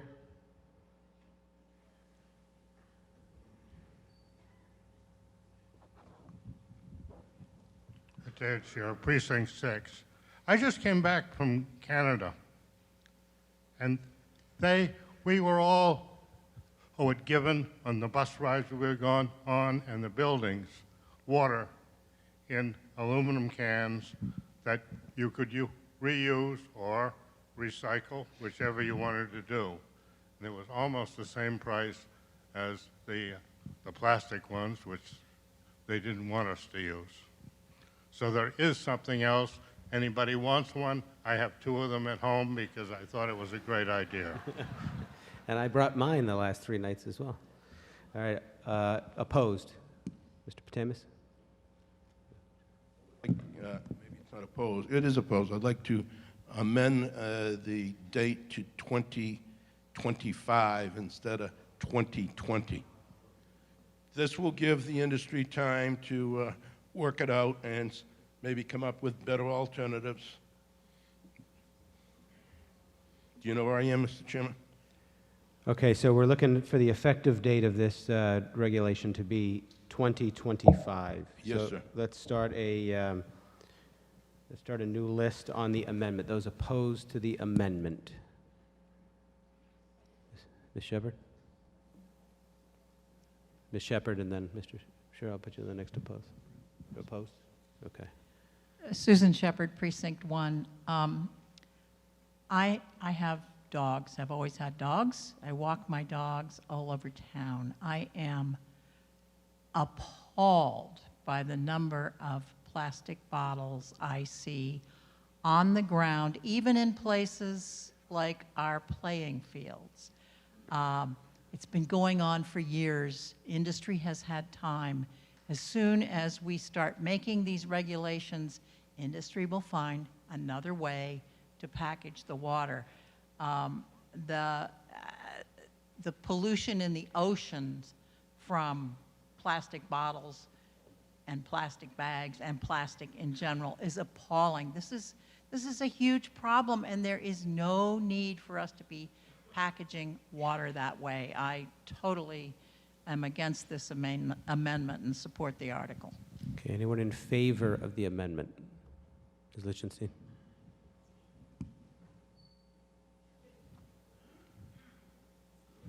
Leslie Lichtenstein, Precinct 8.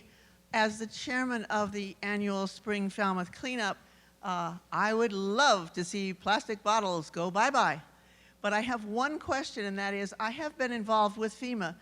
When we have a national emergency in this country, FEMA comes in with plastic water bottles. Be exempt in an emergency situation. Yep. Thank you very much. Okay, opposed? Opposed to the amendment of 2025? Yep, microphone carrier? My name is Philip Gesson. I'm a high school student, and just to speak on the amendment itself on 2025, this ban isn't a wide-reaching ban. It's a ban that focuses on municipal properties, municipal town property, which means that vendors will be affected, maybe the road race will be affected, and there are alternatives like aluminum plastic water bottles. I'm sure the road race does not buy water bottles 5 years in advance before it hosts a road race. There is time. 1 year is enough time to have these pieces that are affected by the ban to adapt to the ban, because this isn't wide-reaching, it's not commercial yet. It's a town ban, which means that the people affected have time to do it because they're not big businesses. It's still small events that can be easily adaptable. Thank you. Okay, in favor of the amendment for 2025? And anyone in favor? Okay, in that case, I'm going to call the question. All those in favor of the amendment signify by saying aye. All those opposed, no. The chairs that the noes have it, and we go back to the main motion. Speaker in favor of the main motion, Mr. Neto.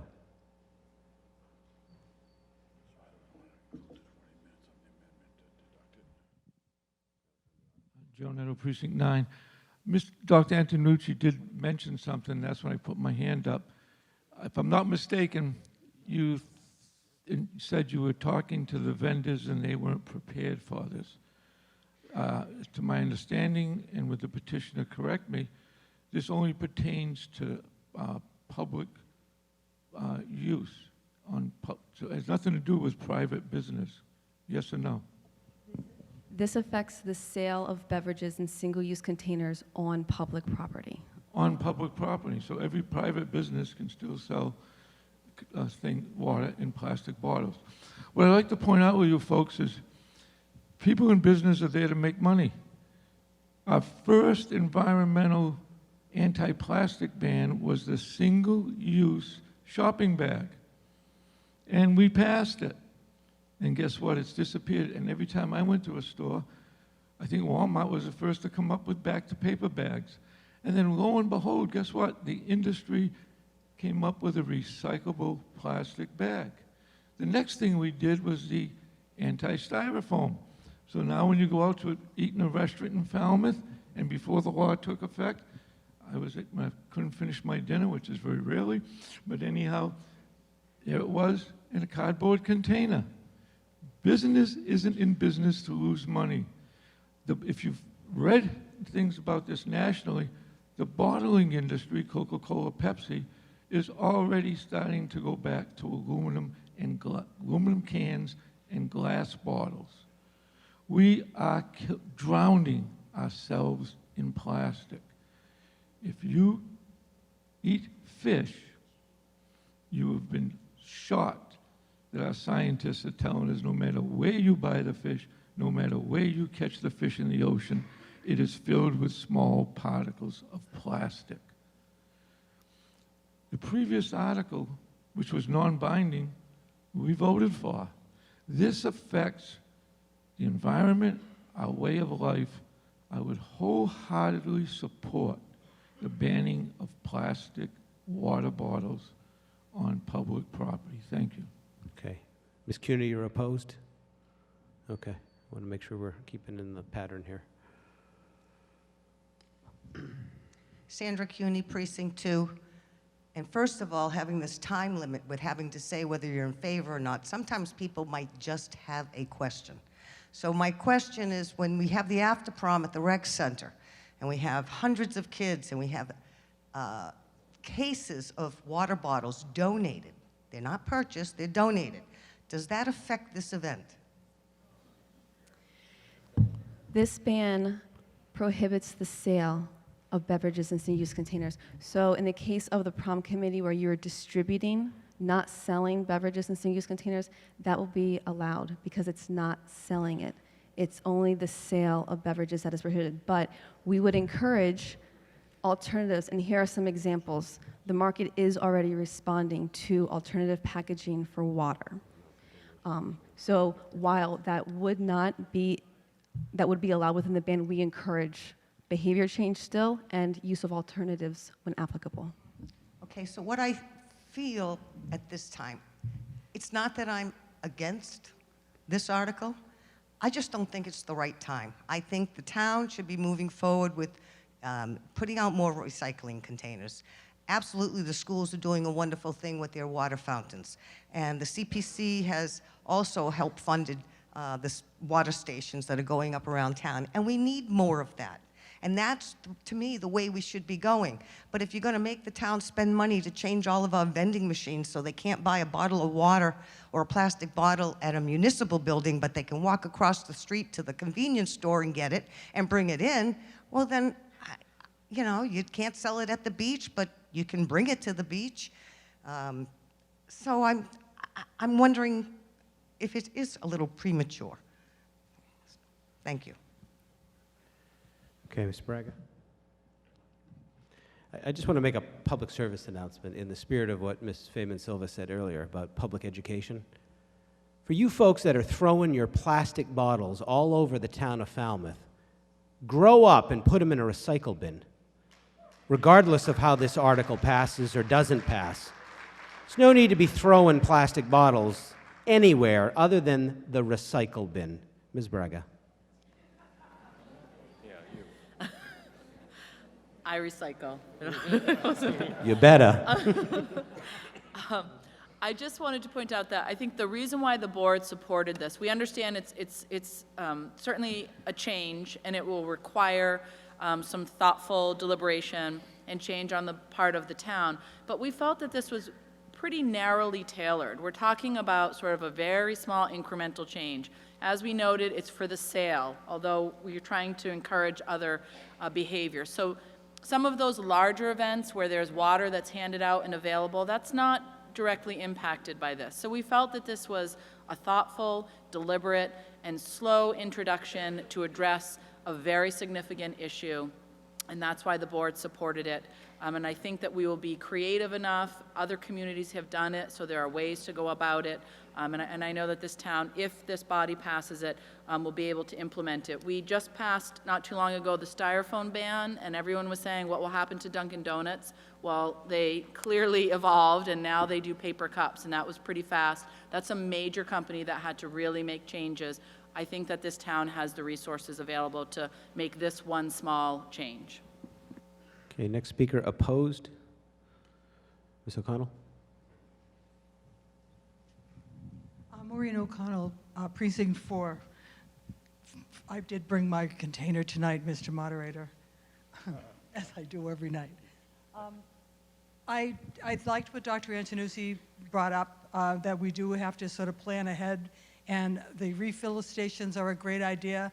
I think Sandra Cooney made a great observation with regard to, people are just going to wander across the street and then get what they could have gotten out of the machine in the building. It's a kind of a time waster.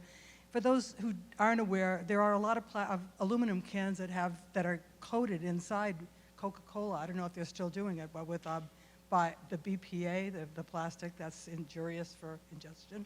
So I think that I think it's a great idea. I don't like to see plastic all over the place either, but I think it's kind of, again, putting the cart before the horse. I think you brought it and the awareness has been brought to the town. We should be moving in this direction, but I think maybe we should do something in the meantime, and you could bring it back to us for reconsideration next year. Thank you. Okay, Mr. Brown, were you in favor? Okay, Mr. Brown. So, Ms. Junie, I just want you to know that one of those water stations that the Falmouth Water Stewards is going to be providing will go at the rec center. So maybe all you need to do is get a bunch of paper cups and the kids can refill their own. And change is always, it's difficult, but I think as a town we should lead by example and do the right thing. So I think it's easy enough we can do it. Okay. Mr. LeMay, you opposed? Or your 21 neighbors are? Correct. I haven't used And I don't mean that belittling. This is awesome. Everybody should do this. Yeah, I wish you would. Joe LeMay, Precinct 9. I haven't used a straw since I was 11 years old. I do not buy beverages in plastic bottles at all, except for, 2-liter bottles of juice, that kind of stuff that comes in plastic. However, when I handed the green book to my constituents and they read the article, they ripped the clipboard out of my hand and voted 76% opposed. Don't let the town do this. It was a really emotional, the first guy, I was like, whoa, they don't want it. But that's my group of 21. I wish you all would go out and get your groups of 21 and we can compare them and get a better survey of the town. Okay, in favor of the main motion? Ms. Feynman Silva? With the microphone, please. Sandra Feynman Silva, Precinct 2. As you probably know by my age, I never saw a plastic single-use water bottle until probably the late 1980s, after I had gone through kindergarten, through high school, into college, and taught for many, many years. Somehow we survived on water coolers in all the classrooms, in all the public buildings. We were never given water in bottles in school. And I want to remind you that learning goes on in school, and the young people in this town and throughout our country are way ahead of us, older folks, elders. They embrace these kinds of initiatives. They understand that we live on a sacred and scarce resource-based Mother Earth that we have to take care of and be benefactors and custodians of. I think Superintendent Doer has already reported on all of the innovative ways that young people are learning about environmental degradation and learning how to care for Mother Earth. I think it is really important that we institute policies and programs throughout our public schools in particular to teach these young people about being good stewards of our environment. And these are very small ways.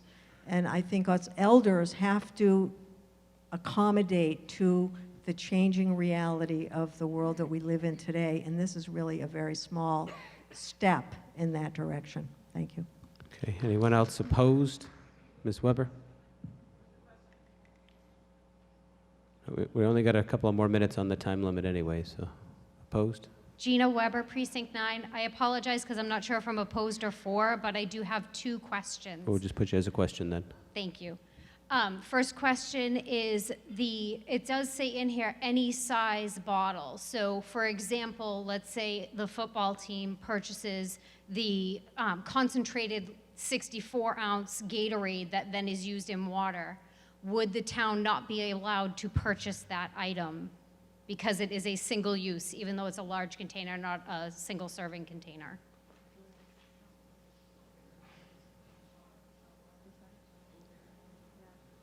it doesn't state only for water in the article. Right, sorry. Right, it would be banned, but you would just purchase a larger container that you fill, like the bigger Gatorade container. So someone would have to then just donate the concentrate of Gatorade, in other words, because it comes in a single-use bottle. I think you've answered my question. I don't want to take up too much time. The bigger, like, I don't know, the multiple, that really huge, the kind of they pour over the coach at the end. Yes. Gatorade Yes, container. that- Right, exactly. right, sorry, yeah, Exactly. sorry, yep.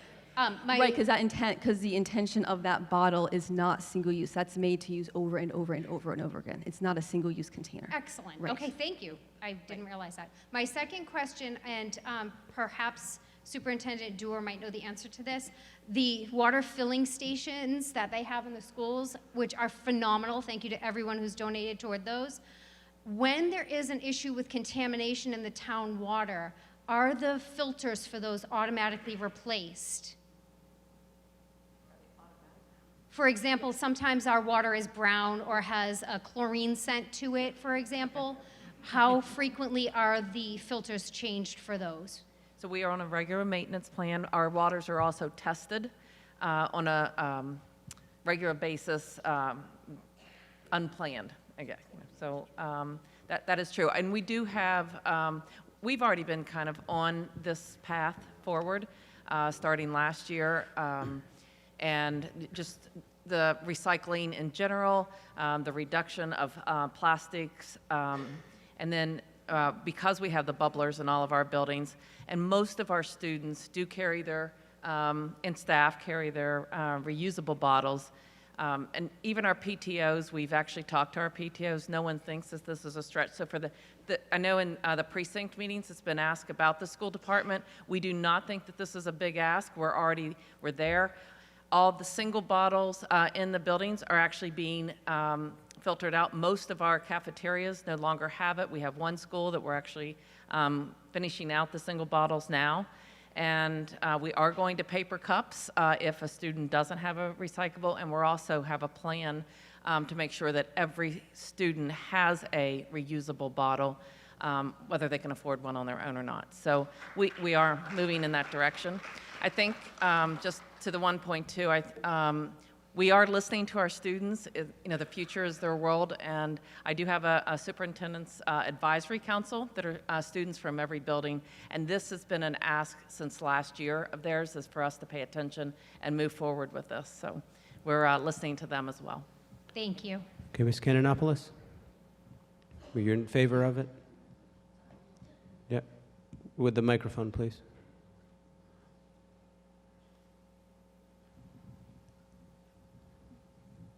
I think many people dislike change, but I think town meeting should be in the forefront of saying that although change is inconvenient, when it's as important as this is, that we have to encourage everyone to put up with a little bit of inconvenience, and eventually the behavior changes. Okay, and on that note, we're going to take the question on the main motion as printed. All those in favor signify by saying aye. Aye. All those opposed, no. Subpoena the chairs that the ayes have it by a majority.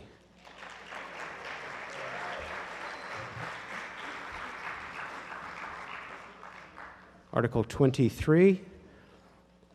There will be a new main motion. This is a request that the town of Falmouth designate the former senior center to the veterans of foreign wars. And Mr. Clerk is going to moderate this article.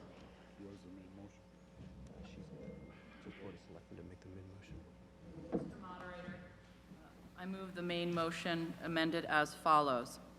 To read, that the town vote to authorize the Board of Selectmen to negotiate a lease of the former senior center at 300 Dillingham Avenue to the Falmouth Veterans of Foreign Wars, Post 2569, as outlined in Chapter 40, Section 9 of Massachusetts General Laws, for a 5-year lease at $1 per year, subject to reasonable terms and conditions and in conformance with applicable zoning, or do or take any action on the matter.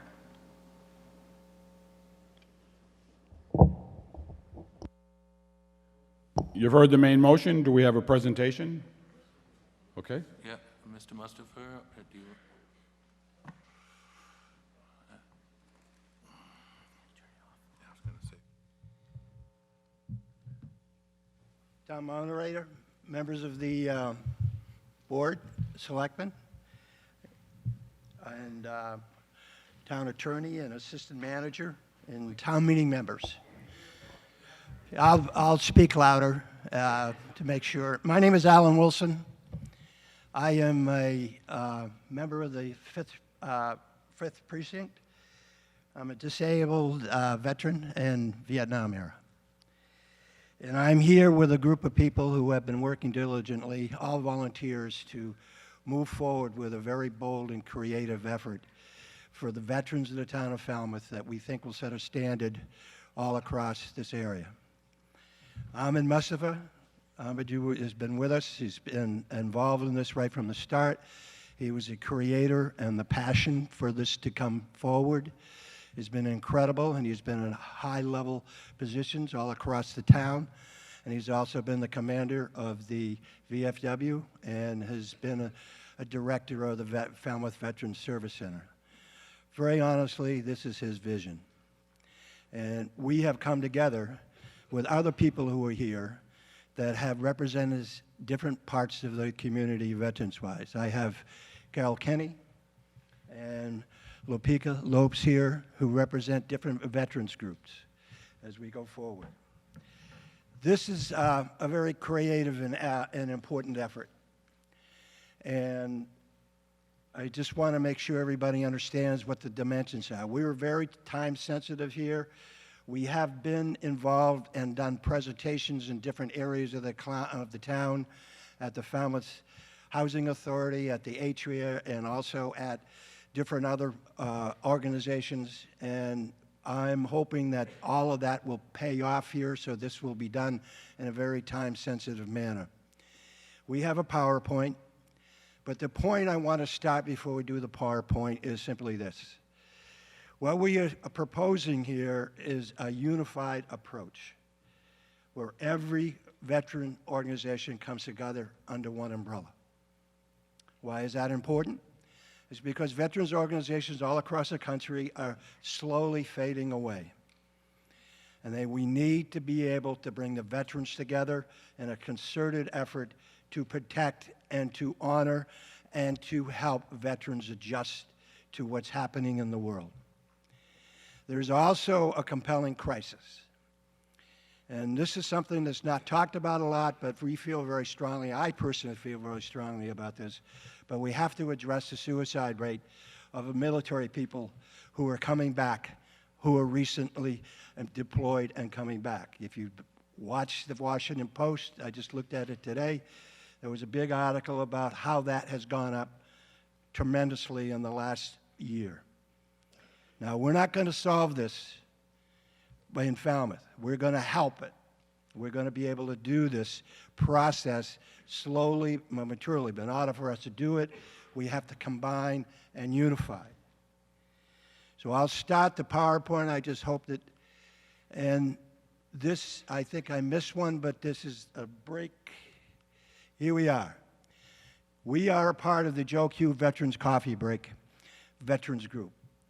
Who is Joe Q? Some of you know who he is. He was a vociferous town meeting member. He was speaker's mind on anything, and he was cut and dry. But he came up with the idea of having coffee breaks, and that was in 2016. I got involved because I knew him. I was a Vietnam veteran, and I got to know him through that way. So he started this, and we started having coffee breaks all across the town, different places. And all we wanted to do was to get veterans together to talk. And one of the things, I'm a veteran, and I know all different things, but veterans don't really talk a lot to anyone else but a veteran. So that's critically important in this whole effort. So we started doing this, and unfortunately, Joe passed away suddenly in November of 2018. So what do? We had a great project. We had a great idea. We need to continue it. So we worked together for the next 3 or 4 months, brainstorming what to do and how to do it. And then we came up with the Joe Q Veteran Coffee Break, and then the idea came in through Ahmed to try everything we could to be able to have the town and the people in the town lease the old senior center to the Falmouth VFW. And that's what we've been working for right along to get to that point. This is our mission statement. We want fellowship, trust. We want to do this for family members, but frankly for friends too. When a veteran goes through a difficult period, it affects everybody that's around them, not just the veteran. So a big part of this is the family, but more importantly, because I've been through it myself, are the friends. And the friends make a huge difference in what happens in the helping of a veteran. This is our basic mission. I hope everybody can read it. I've been in the back and I had a tough time reading everything, but basically it's to recognize Joe. We're meeting twice a month and to incorporate as a coalition. And the coalition is the DAV, VFW, Falmouth Military Support Group, and also another group that we work with at the base, the retiree group. This is where we want to bring the coalition of the veterans together, and we want to bring businesses and other people who care about veterans together because that's going to help educate them. But frankly, if we bring the businesses and the corporations involved, we may be able to find jobs for people who need those jobs, whether they're 22, 25, or 55. We also want to work coherently with the veterans agent here. Our plan is we want to bring veterans to the area. We need a place to do that. We don't have a home. The only place that we have is a place in Falmouth is the AMVETS. All right, we don't have a home in Falmouth for veterans. We need that facility or a facility like that to be able to have a place for veterans to go. We want them to socialize. Once they come to socialize and they say, hey, look, my husband or my friend is a veteran and he can't get any of his benefits. We call Mr. Lincoln. Mr. Lincoln comes over and he works with him, he does the paperwork. We're the entry point. We're the entry point. We are part of the umbrella group. I just explained the umbrella group, so I don't need to go through that other than just to say this is an umbrella group. These are facts, and this is tough because you can hardly even see the figures, but frankly, there are a lot of people, a lot of veterans in Falmouth. And frankly, when the summertime comes, we feel that the veterans jumped over 6,000 veterans in the town of Falmouth. I know veterans who have homes here who vote in other parts of the country or Massachusetts, but they're still a veteran. All right, so this is really an approximate number. There are 520 phone businesses owned by veterans. Disabled benefits, these are all facts have been verified, they're 300. But listen to the next figure. Between benefits, between all kinds of disability benefits, survivor benefits, almost $9 million comes in to the town of Falmouth from veterans' families. I'm going to turn this over to Carol, and she's going to give you a little update on what's happening with veterans right now who are coming back from Iraq and Afghanistan.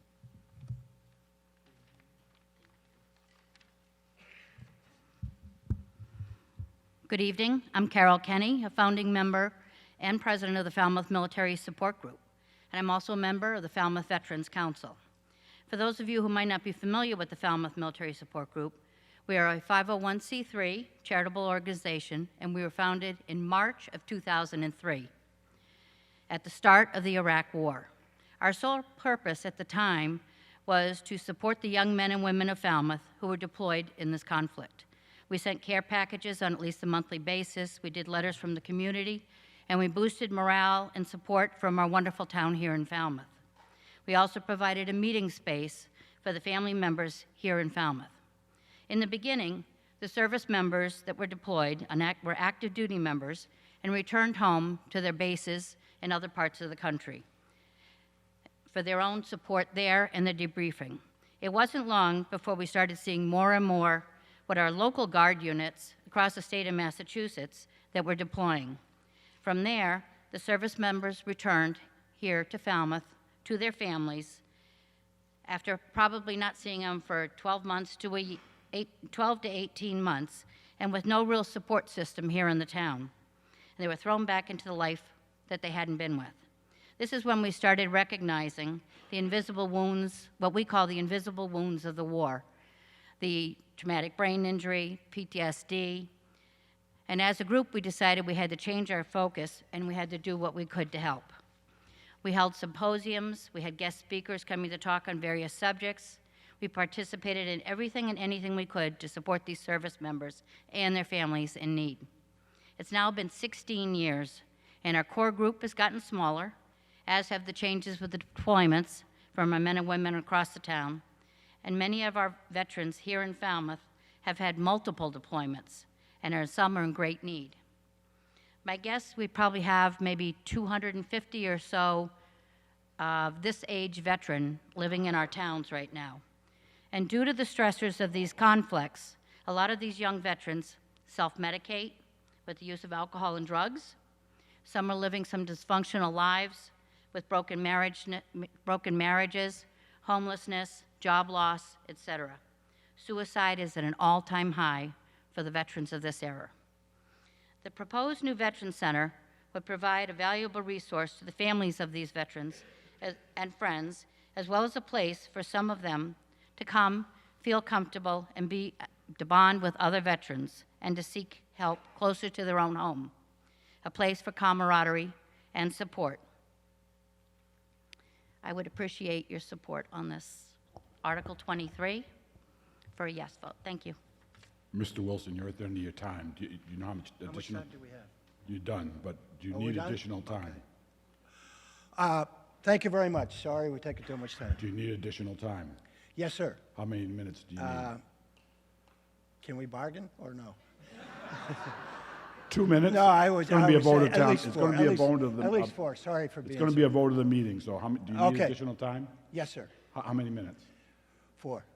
Okay, they're asking for 4 additional minutes. All in favor, say aye. All opposed? My apologies. I thought we'd be briefer than that.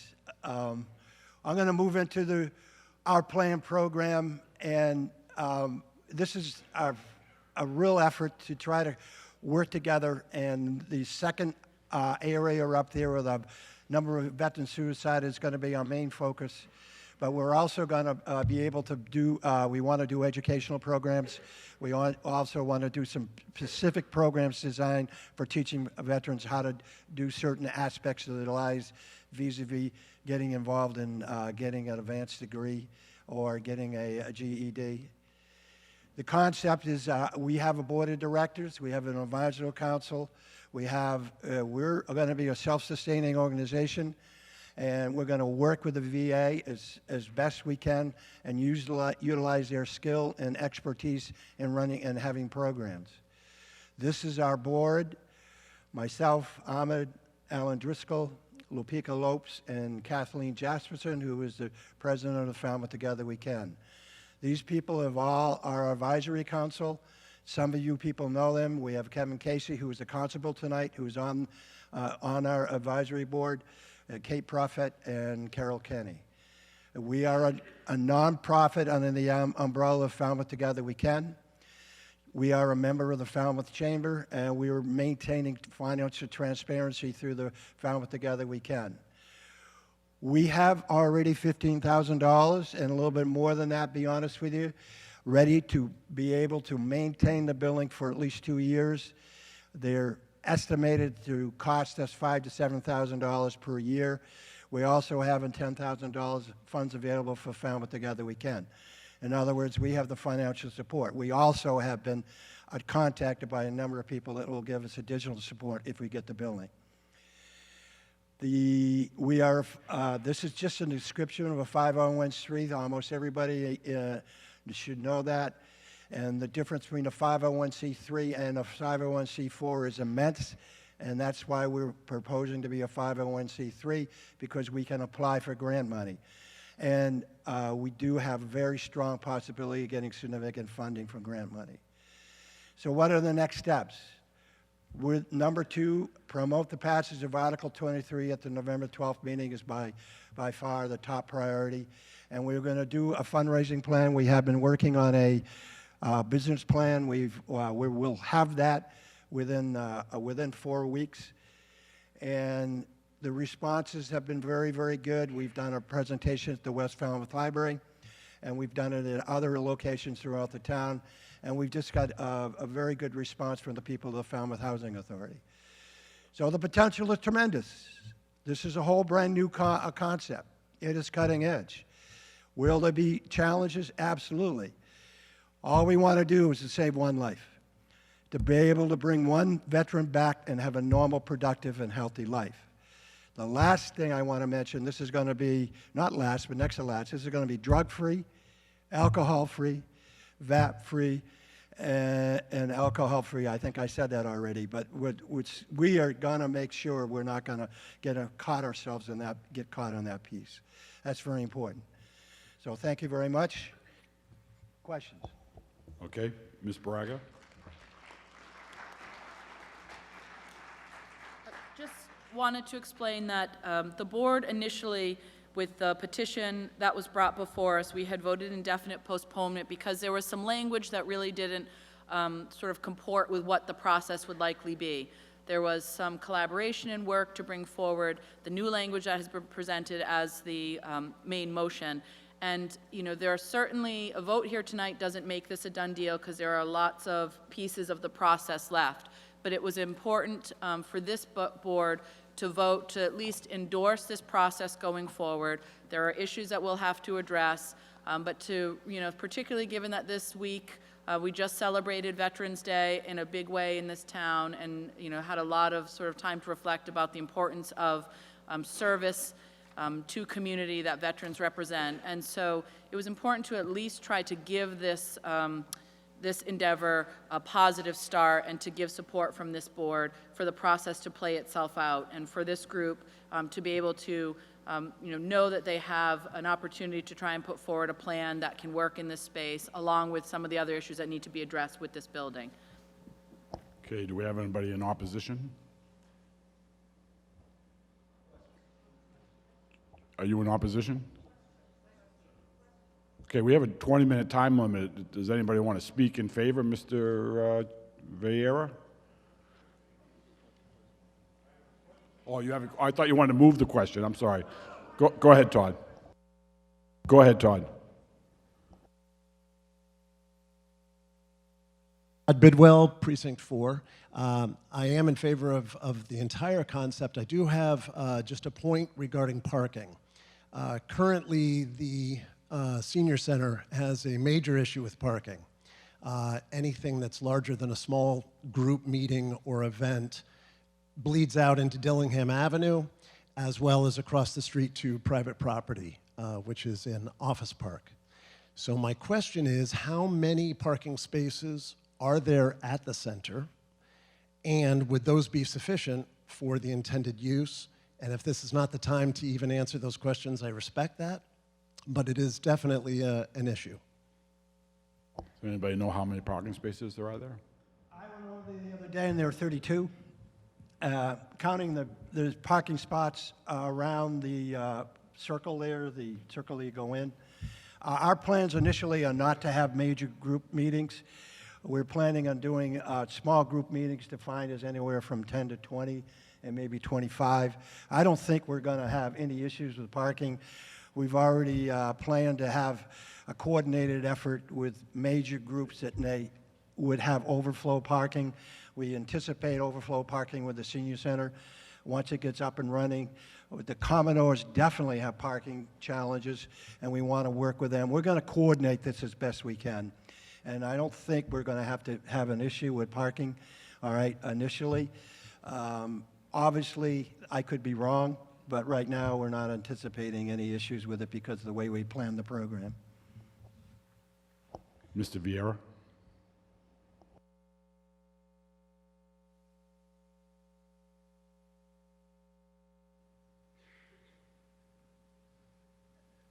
Thank you, Mr. Moderator. Through you to the members. So there's two reasons why a moderator leaves the rostrum. One, he's got to go to the bathroom, which I did. And second is because he has a conflict. And I had a conflict leading up to tonight, actually up until Tuesday night. I had a conflict because the original recommendation was indefinite postponement. And when I met with the veterans, I said, I will leave the rostrum and I will speak on behalf of your article, and we will change that recommendation to something positive. Thank you to the Board of Selectmen, and particularly Selectman Brown, for the time that you put in on the ground negotiating the new motion, and to the chair for entertaining that motion on Tuesday night. For those of you that follow me politically, you know I always start a speech or end a speech with, I'm Dave Year and I'm from T-Ticket. And Joe Q was my scoutmaster.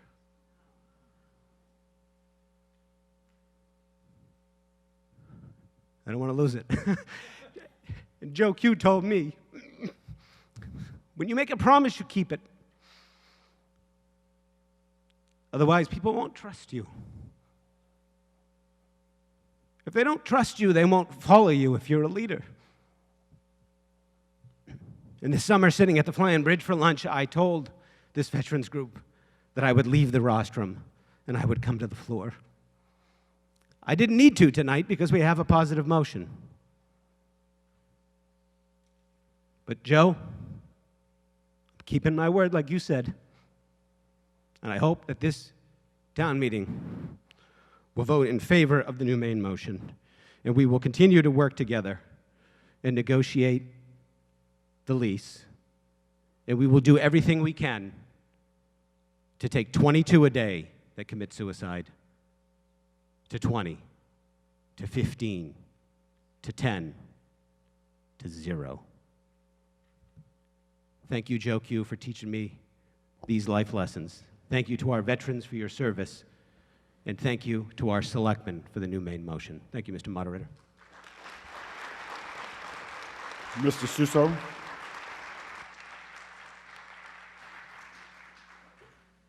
Thank you. I just wanted to clarify that we've had a number of our preliminary discussions already with Alan Wilson and others regarding possibilities unfolding. We're all very enthused about this going forward.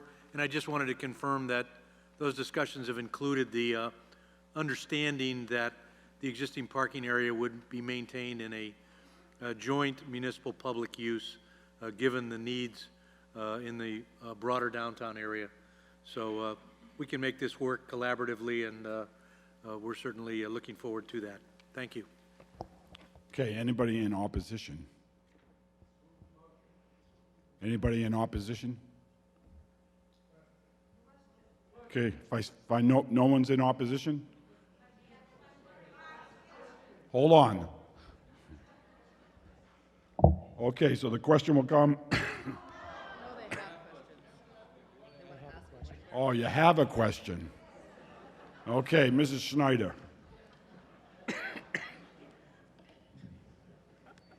Send me your pieces of paper with your questions and I'll try.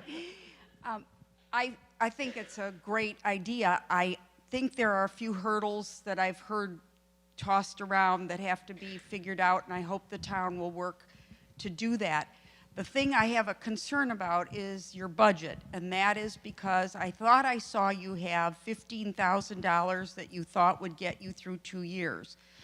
I only manage the dog park budget, and it's $11,000 a year, and that's gravel and sand and a driveway and some fence.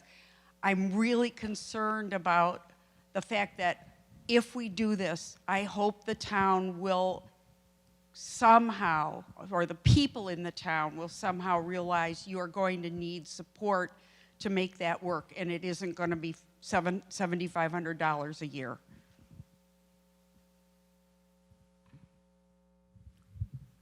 My wife will tell you that I'm not very good talking about money. But we feel very confident about getting the resources for this.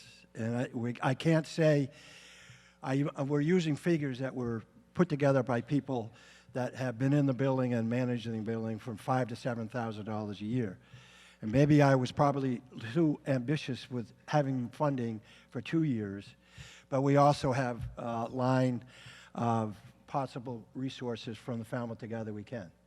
Our goal is to make sure, as soon as we have the building, we're going to go on a door-by-door, almost person-by-person campaign. And we've already had people come forward that we're going to be significantly revenue producing on that part. So, you know, I spent part of my life in fundraising, and if there's a project that people will get behind, this is it.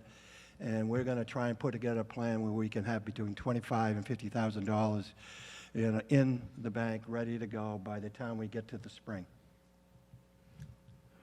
Ms. Cooney. Did that answer your concern? Okay. Sandra Cuny, Precinct 2. I'm the treasurer of Falmouth Together We Can Incorporated. We have a number of wonderful groups that are umbrellaed under us, and Joe Q has recently become umbrellaed under us. So they have access to a 501c for any grant writing, for any donations that you wish to make. You can make them to Falmouth Together We Can with Joe Q in the memo. Mr. Brown? Mr. Vieira? Thank you, Mr. Moderator. Through you to the VFW, could you share with us the current assets of the Falmouth VFW Memorial Chapter?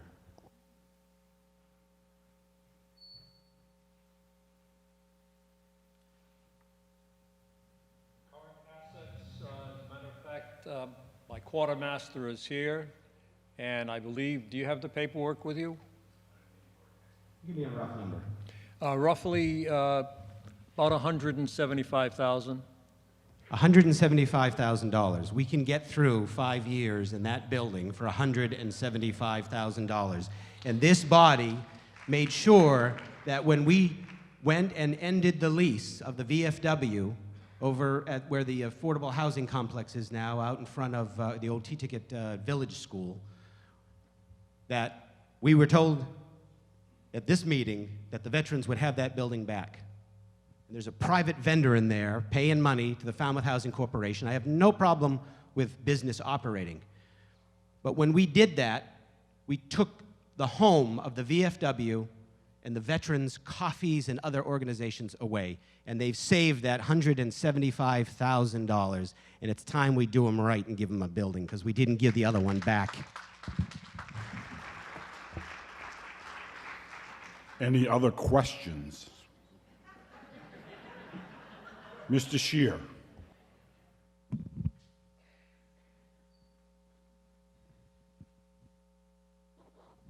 I would, Dan Scheer, Precinct 6. Would our town Veterans Office would go into this building to help out? I do not believe that is the plan to have them move. I don't see why. I mean, So no, he won't be running this building. He has his business to do at Town Hall, and that's where I think he's happy doing it. Okay. If he did, however, we would eliminate some parking spaces in Town Hall and some space in Town Hall. And I think, but this is where he belongs. Mr. Mustafa? That is not part of the plan, and where he is right now is where he's going to stay and work out of the town hall. Any other opposition? Anybody else want to speak? If not, we'll move the question. Or Mr. Herbst, do you have something to say?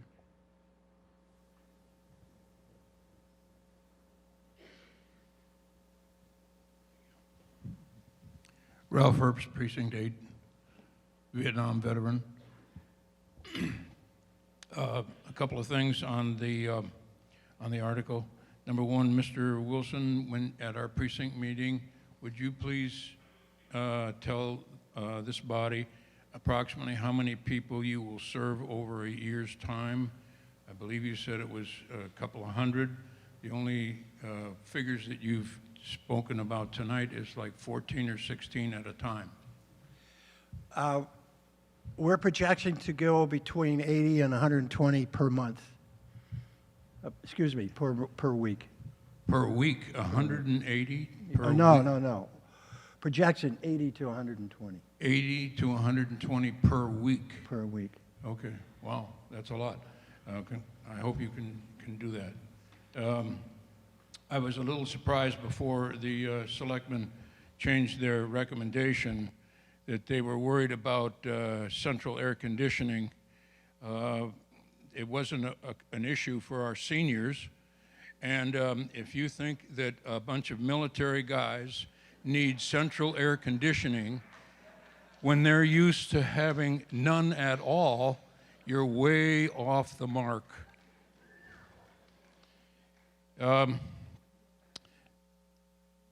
My last comment is that the veterans, for a fundraising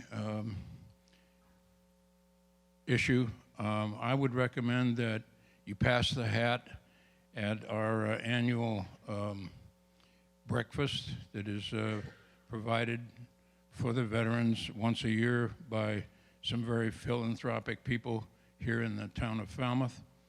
And I think you could raise some significant money there. And thank you for your efforts. Thank you very much.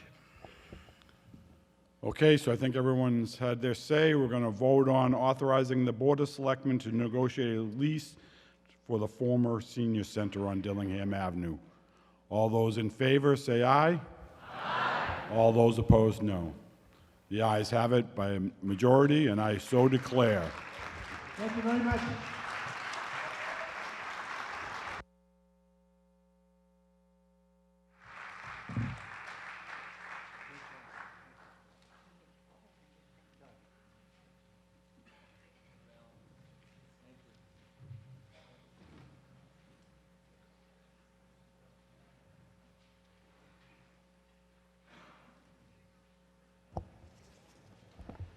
Article 26, this begins the articles of the Home Rule Charter. The Board of Selectmen for the main motion on Article 26. Mr. Moderator, I move Article 6 as printed. 26. Sorry, 26, Wait, we're not going backwards. It's been a little slow, but not that slow. Okay, let's see. We're going to do a presentation first. Yep. Dr. Clark. Thank you, Mr. Moderator. Peter Clark, Chairman of the Charter Review Committee, member of Precinct 1. We have a slide presentation. I'd like slide 1. And then we're going to skip around. Just slide, you can't even actually read the names there, but I wanted to take this opportunity to thank the other members of the committee who have been working so hard. And I mentioned them but didn't name them. So Judy Fenwick, Vice Chair, David Garrison, Secretary, Carter Hunt, Charlie McCaffrey, Flannery Rogers, and Dan Shearer were hardworking members of our committee, so I want to start by thanking them. If I can have slide 7, that would be helpful to me. And what we're looking at in slide 7 is the original language in the charter that shows you that it has essentially been taken out of the charter. Our purpose in setting up what you have in your book as a new section C215, Article 2 is the town meeting article in the charter. And the Finance Committee was buried in Article 8 that has to do with all the financial procedures.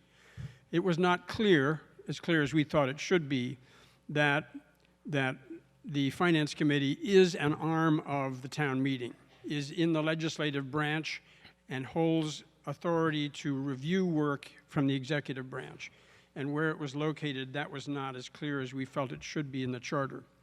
So we took Part B, which is crossed out there, and made it into Part C of, Part B of the new article. That's the same language, just moved in there. We, in A, clarified the size and how the membership of it is made up, noting that it is done by this meeting. We added a Article C that you'll see in your warrant book that clarifies how empty spots can be filled, replacement can be done by this body.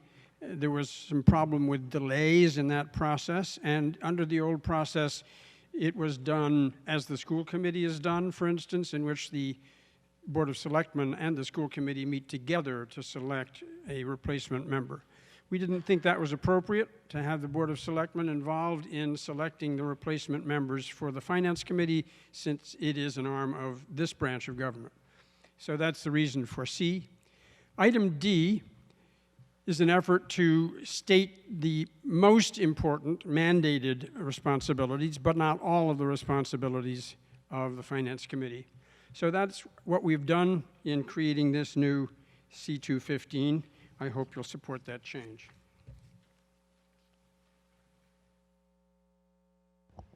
Okay, Mr. Lowe?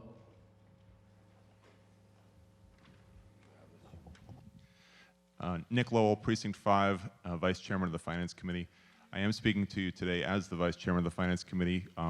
As on the Finance Committee, we have discussed this multiple times, and we have voted to request an amendment to this to change Section D.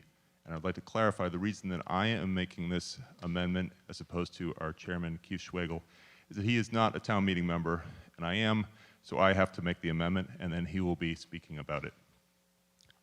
So we have it up on the board there. The amendment is to replace Section D in its entirety and replace it with this. The Finance Committee may consider such questions with reference to the conduct of the town affairs as it may deem advisable, and may consult with any and all officers, boards, and committees of the town with reference to matters under its supervision.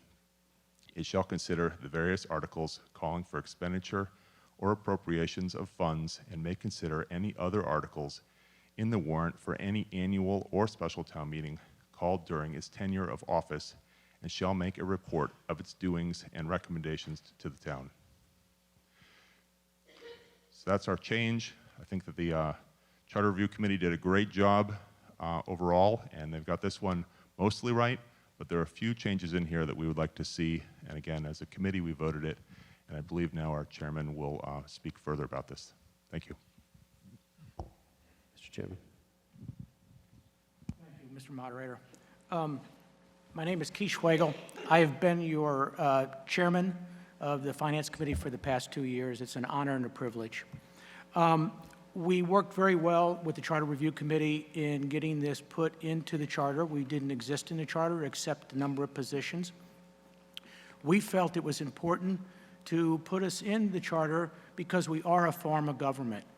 We are established by a state law, Chapter 39, Section 16, which states that any town with a purpose of apportioning the state tax exceeds $1 million shall provide for the election and appointment and duties for a finance committee, who shall consider any and all municipal questions for the purpose of making reports or recommendations to the town.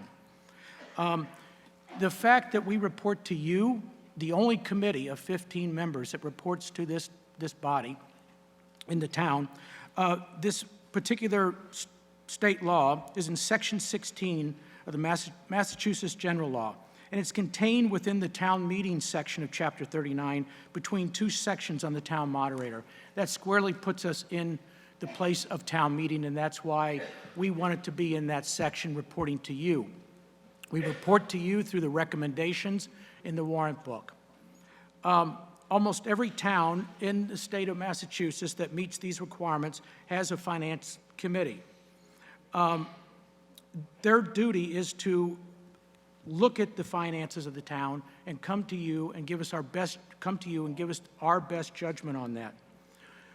In accordance with this state law, in 1956, this town body passed a bylaw, which basically says, the said committee may consider such questions with reference to the conduct of town affairs.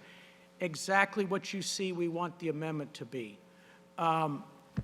What had happened when the Charter Review Committee wrote our duties and authorities, they wrote it differently. than what was in the bylaw, and we had concerns with that. It has an adverse effect in how we perform our work, and it's in 3 ways. The proposed language for the Finance Committee that the Charter Review Committee set forth in item D states that the Finance Committee shall review and make recommendations to the town on the town budget and any amendments thereto. What this leaves out is what the state law and what the bylaw says is that we can look at all questions on the warrant for any impact on the finances of the town. The second way that this affects us negatively, if you read just the language that the Charter Review Committee put forward, it removes the Finance Committee's authority to consult with boards and committees of the town. We look at every line item that comes in the budget. This would prevent us from looking at the Community Preservation Committee budget, the Board of Selectmen budget, the Clinics and Nurses budget, which is a contracting organization, the Veterans Services budget, the Town Meeting budget, the Town Moderator budget, the Council on Aging budget. It is clear that in the state language, in the state general law language, and in the bylaw, we are to look at everything that deals with the finances. The last thing that it does, it mandates that the committee can only request the attendance of department heads or other town officials with reference to matters under its supervision. The way we operate, and maybe many of you are familiar, but when we get the budget, the 15 members goes through every line item and analyzes it. Everybody goes out. We assign different people to every department, any place we spend money, and they meet with these people, talk with them, go over the budget. Our criteria for how we look at the budget is basically we look at the probity of the funding. We look if it's reasonable. We look if we're getting good value for our money. We look if the need is there. We also consider whether it follows the policies the budget policies that the Board of Selectmen has set up. We don't question the policies. What we do is we look to ensure that there's compliance with the policies. These 3 things will have a detrimental effect on how we operate. The mere fact that we say we have to request to talk to people will prove to be difficult. Right now, we have a fantastic relationship with the administration and with the selectmen. It works very well. We work very closely with the finance director. It's not anything that we've ever asked her that isn't immediately she provides to us. But when we write these kinds of laws or in the charter, we want to ensure it will last for a long time. That relationship may not exist like that forever and ever after we're gone. We want to ensure that this will endure. We are asking for no more authorities than what already exists in the bylaw. We're only asking that that bylaw be moved up into the charter so we can continue to serve and do the work that we do. One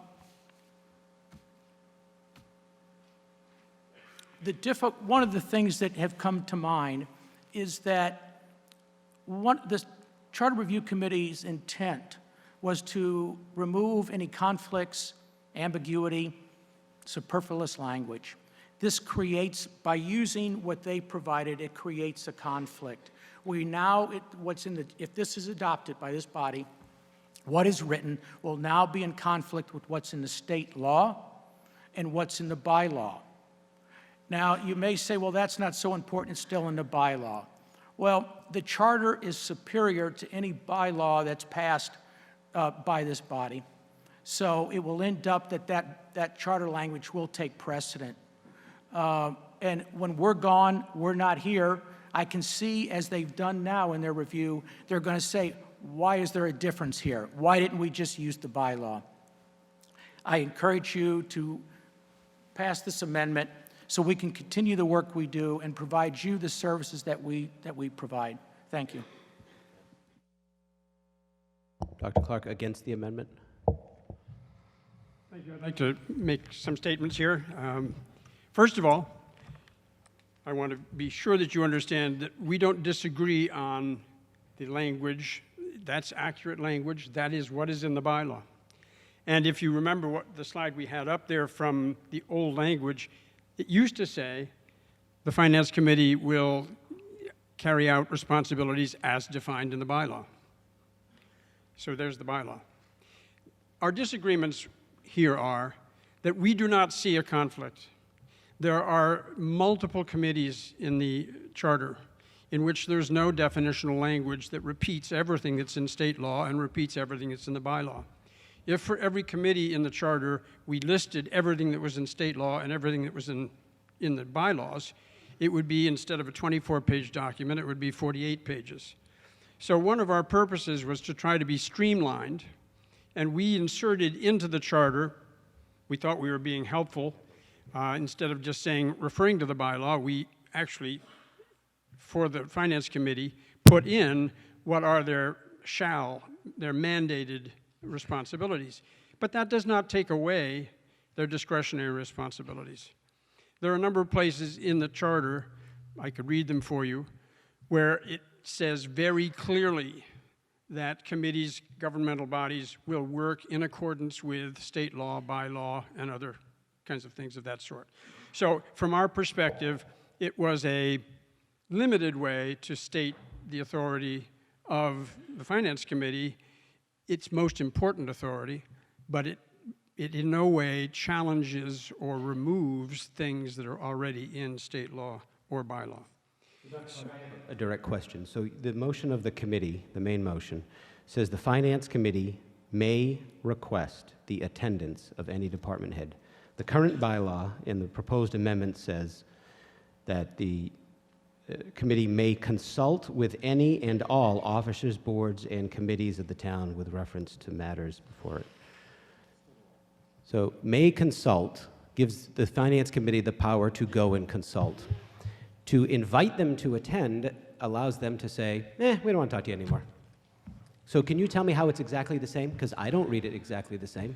Well, I read it as taking the power away from the Finance Committee to go and meet with department heads, and someone in the administration could say, you don't need to meet with the Finance Committee anymore, just delete the email. Well, I would refer you to C8. It's in the bylaw, but it would be trumped. There's a thing called supremacy of document. Go ahead. In the charter, under C8(4)B, the language is, the committee may require the town manager or any town department, office, or any multi-member body to furnish it with appropriate financial reports and budgetary information. So under the financial article, it gives the Finance Committee the power to require these things. So there are different statements in the charter about how the Finance Committee may work, but that's pretty strong language. So you chose to use may request attendance in conflict with them requiring the attendance and being able to consult on their own volition. I mean, there's an inherent conflict in that language. You can ask them to come, and then somewhere else you say they have to come. So anyways, but you answered the question. You think it's in the other location? I think it's in the other, we think it's in the other location, yes. We did not intend to take any powers away or to set up any conflicts. We felt that this captured the most important, but not all of, and if we can take time now to look at all the other committees and see that they do not capture all of the language in bylaws and all of the language in state law. I think town council and you would agree that state law and bylaw do apply, as well as what's here. They do, but the charter, through the supremacy of document clause, supersedes the bylaw. We've had a standing vote at town meeting in the bylaw for years, and the charter said that you can't have standing votes anymore, so therefore you couldn't have standing votes, even though it's stood for 14 years in the bylaw. So there's a legal doctrine called supremacy of document, so that's where we're at with that. And I don't care about the selectment committees, I only care about the committee that I appoint here. Go ahead, Mr. Latimer.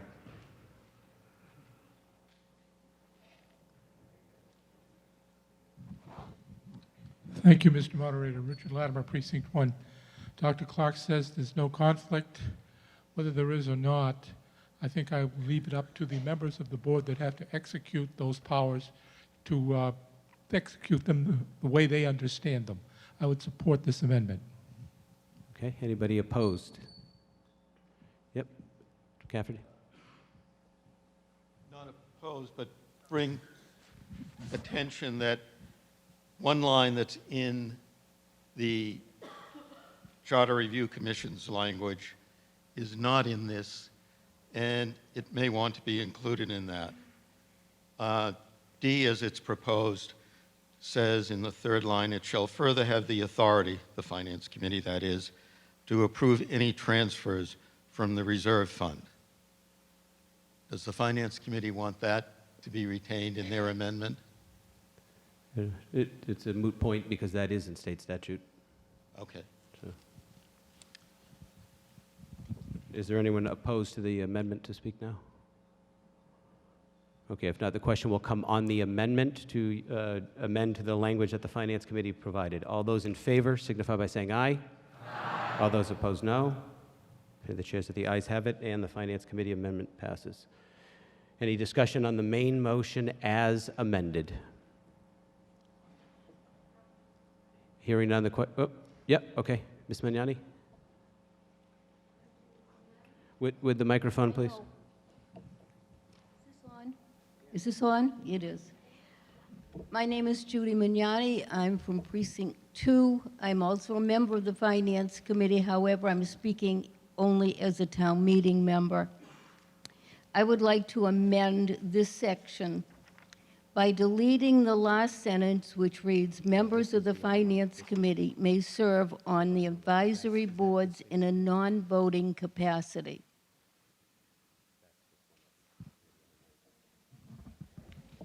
Okay. I was wondering what that was. Somebody left it on my rostrum here.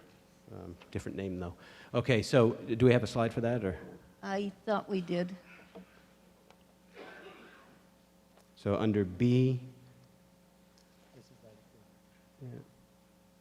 members of the Finance Committee may serve on advisory boards in a non-voting capacity.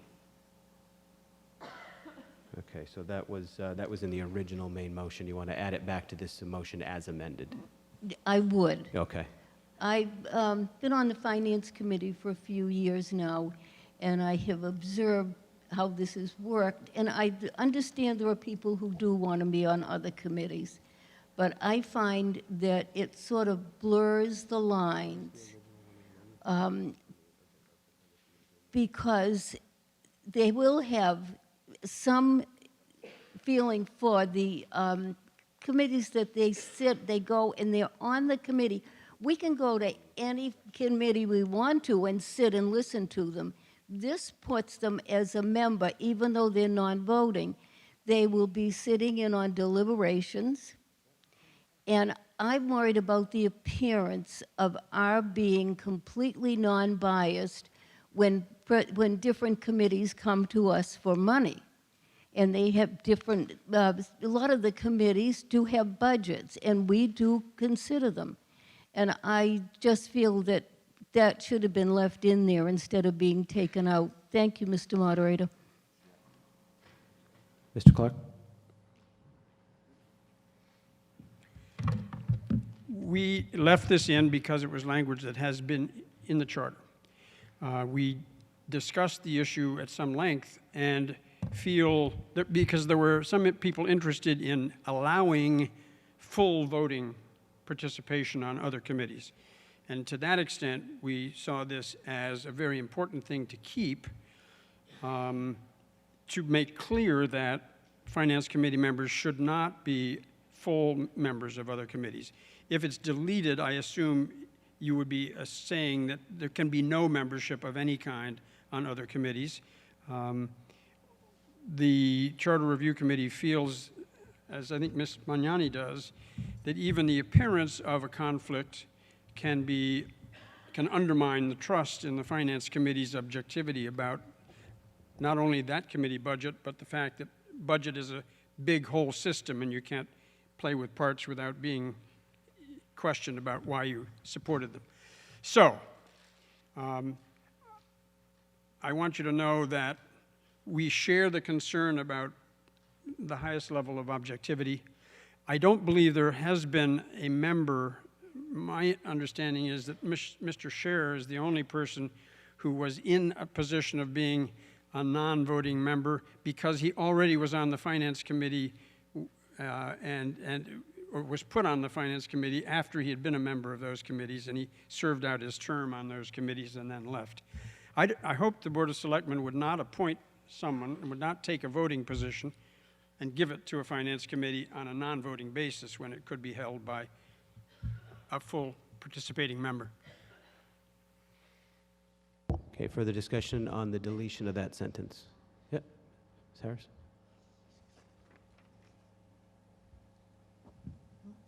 Mary Harris, Precinct 5, and also a member of the Finance Committee, and I'm speaking only as a town meeting member.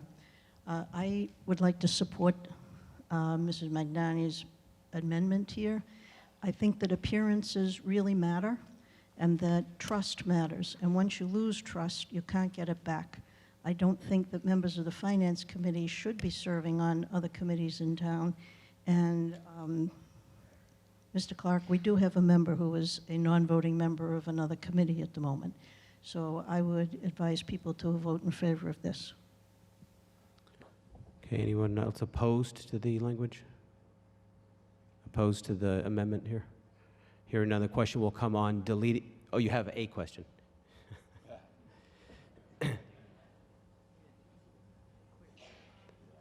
We need some kind of a hand signal for a question. Andrea Thorold, Precinct 6. There's just been some discussion and confusion over here because for those of us that aren't involved, what types of advisory boards, can we just get an example or two so that we know what the Sure. what that looks like? Yep, Mr. Chairman. Either chairman, both chairmen. Under the Article 24 that you've already voted, that word advisory board will become governmental body because we've changed those terms. So essentially it means that a finance committee, there it means a committee like the beach committee or the recreation or the water quality management or the solid waste advisory, they're all kind of fall under that advisory board label. Committees that are, or governmental bodies that are formed by the Board of Selectmen to provide them with recommendations. And some of those have budgets and some of them don't. Okay. Any, yeah, Mr. O'Connell. I have a question as well, Mr. Moderator. I'm not quite clear why it should not be so that the finance committees shall not be an employee of the town or hold any other elected or appointed office.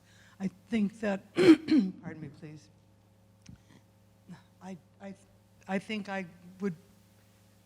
I'm in favor of having the Finance Committee members not be employees of the town or being elected by the general public. I think that it could affect their ability. That would stay in there. They would just delete the last sentence that's in red on the slide. So no member of the Finance Committee shall be an employee. Okay, They're so, just going to delete the red. because I'm looking at my material from the town clerk online. I don't know what's online, but that's the motion right there. The members of the Finance Committee may serve on advisory boards in a non-voting capacity. That would be deleted. Okay, then I'm pleased with that. Thank you for your help. The rest would stay there. Okay, so Mr. Donahue?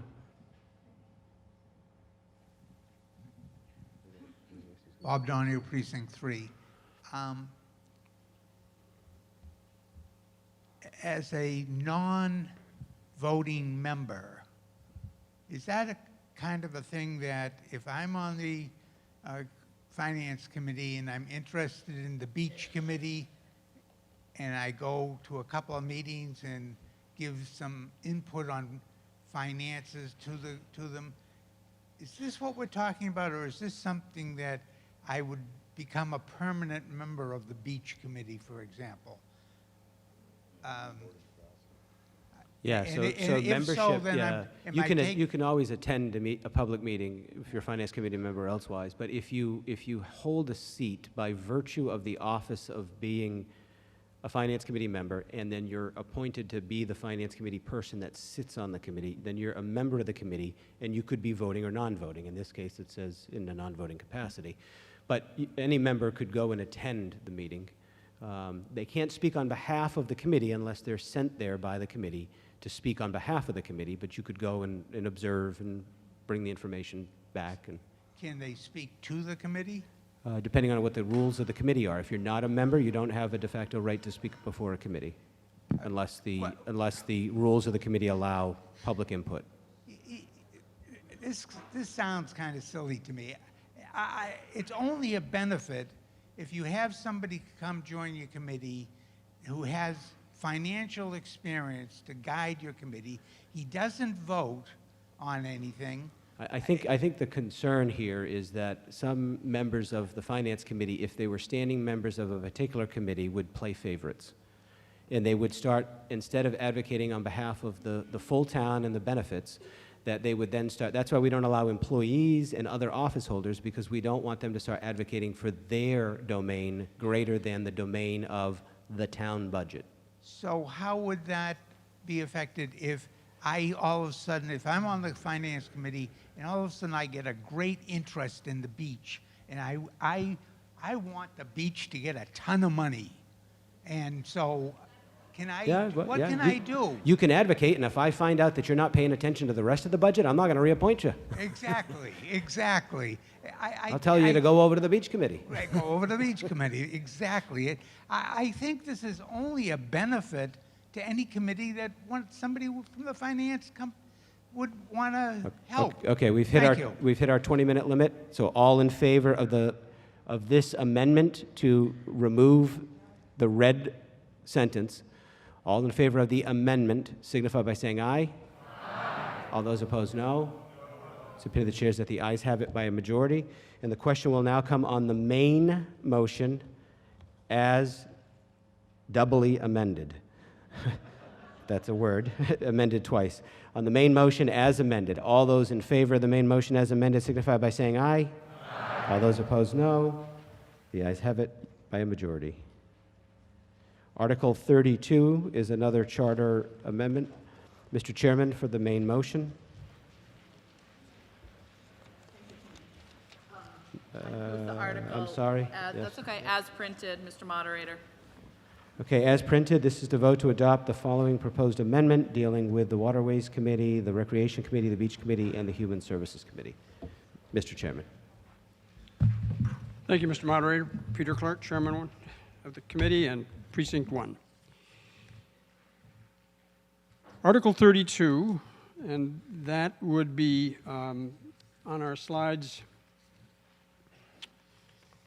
It is slide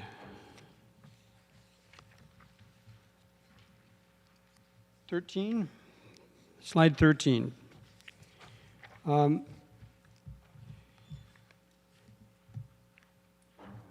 like to take a few minutes to discuss the basis for this article and help you to understand that the Charter Review Committee is working to look at the charter on the basis of structure and function. We're not trying to assess committees. We're not trying to value some committees more than others. We look at a list of committees in the town of Falmouth, and there are, on my list, 45 different governmental bodies in the town of Falmouth.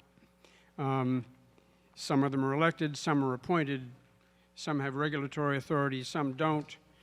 There's variety there. The CRC was asked by one hardworking committee if they could be included in the charter. And I think there was a second request, but I remember the one. And what that did was to start us looking at what in the charter defined what should be in it and what shouldn't. And there has not been, until you voted last night, Article 31, there has not been a set of criteria to say which belonged in or should be in and which shouldn't.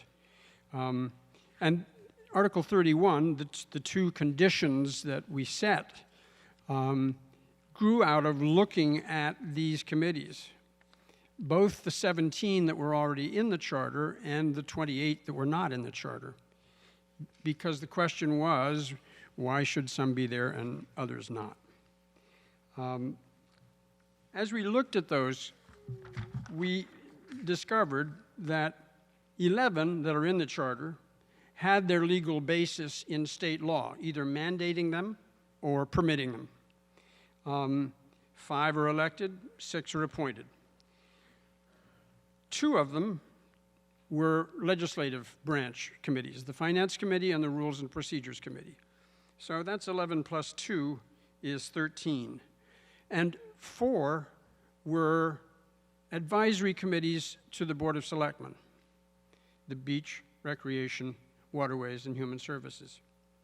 And those 4 are substantially like more than 20 other advisory boards and committees that report to the Board of Selectmen.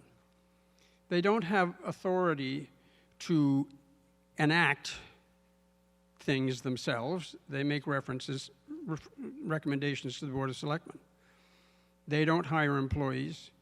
They don't manage employees. The employees in the 1991 charter, the big difference, the big change was in the executive branch, in which the role of the Board of Selectmen changed and a town manager was created, and employees report to the town manager. And many, many advisory committees have their authority and responsibility essentially to the Board of Selectmen. So we've listed in the charter those that have a basis in state law and that have some form of regulatory power, financial recommendation, financial review, handling of funds, that is separated somewhat from the Board of Selectmen. So essentially, we came to a decision that said, what belongs in the charter are those governmental bodies with a basis in state law and also exercising some semi-autonomous authority over money or decisions, regulations for the town of Falmouth.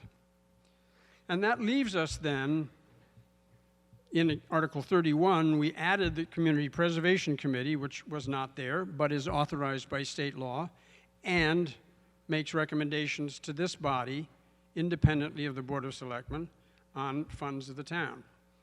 And we added the EDIC, which is a semi-autonomous entity, actually, and can have contracts and hold funds and hire an executive director. So they got put in. Now, all of that's on the basis not of whether we value some more than others or think some are doing more or better work than others. We actually are very concerned that committees be recognized and valued in this town.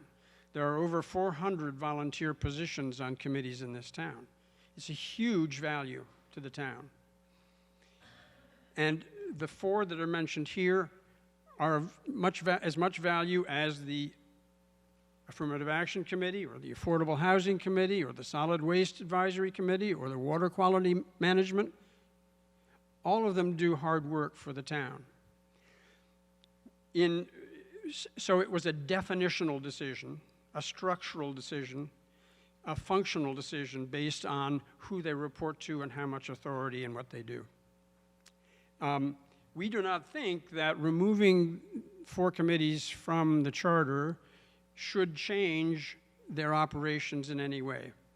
We were pleased that the Board of Selectmen took a vote on October 28 to affirm the work of those 4 committees. We think they're valuable, but we think they are of the same kind of committee as the others that get their authority entirely from, they're selected by, appointed by, and follow the charges given them by the Board of Selectmen. So that's the reason that we are essentially trying to make the charter consistent based on structure and function and recommending that these committees come out of the charter. We certainly all hope they continue and do good work just as they have. So that's the basis of Article 32. We feel it is logical and structurally sound, and we recommend your approval of it. Okay, Ms. Cuny? Yep. Microphone, please.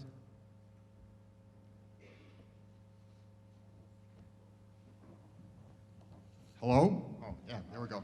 I question whether we have a quorum And I would like to see a recorded roll call vote to verify that, please. Let's do it, because I'm not going to count it from up here.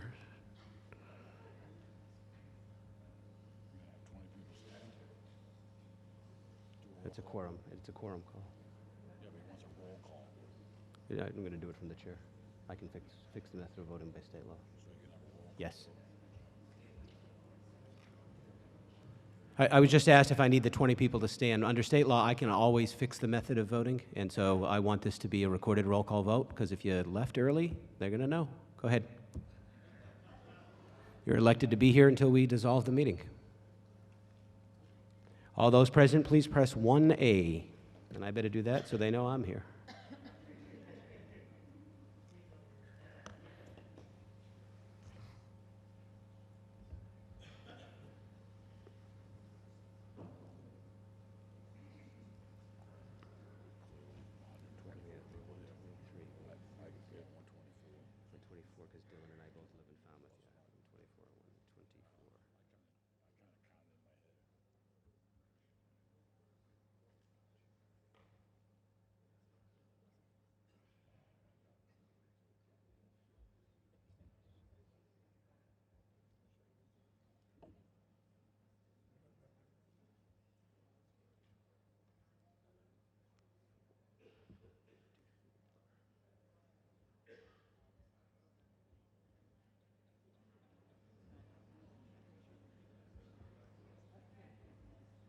By a kind of vote of 155, we continue to have a quorum. Ms. CUNY. Sandra CUNY, Precinct 2. Longtime member of the Recreation Committee. I've been a member since 1990. Bob Brown is our chairman. He couldn't be here tonight, so I'm speaking on his behalf and on behalf of the majority of the committee that wrote a letter to the Board of Selectmen and had asked them not to support this article. The Board of Selectmen, I believe, had already taken their vote, so I was the only person that didn't agree with writing the letter. But I'm here to speak that the Charter Review Committee was supposed to come before the Recreation Committee to explain some of the changes and how it was going to affect them. And whatever happened, they were unable to attend. So the committee really felt that they didn't have any choice with not having any information and not having anybody from the Charter Review come and talk to us, that they wanted to support this. The thing that makes the Recreation Committee different is that we have a member that is appointed to the Community Preservation Committee. We're one of 9, and the Recreation Committee member is designated by the committee themselves. It states here that should any of the officers and commissions, boards, or committees who have appointing authority under this article no longer be in existence for whatever reason, the Board of Selectmen shall appoint a suitable person to take their place.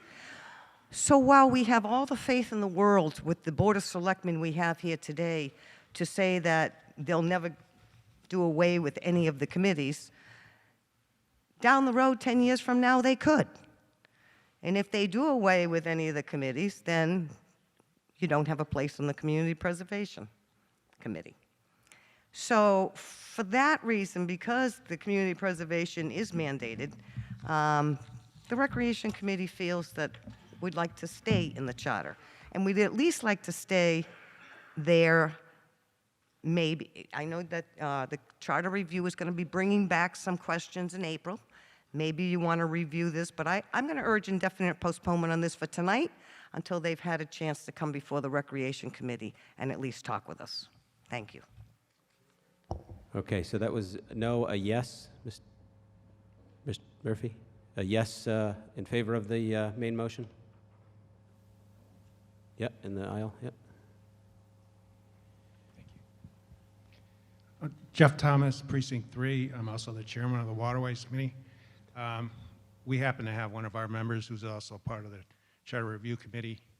So I just wanted to state that we unanimously support this article as written. Okay. Anyone opposed? Mr. Murphy?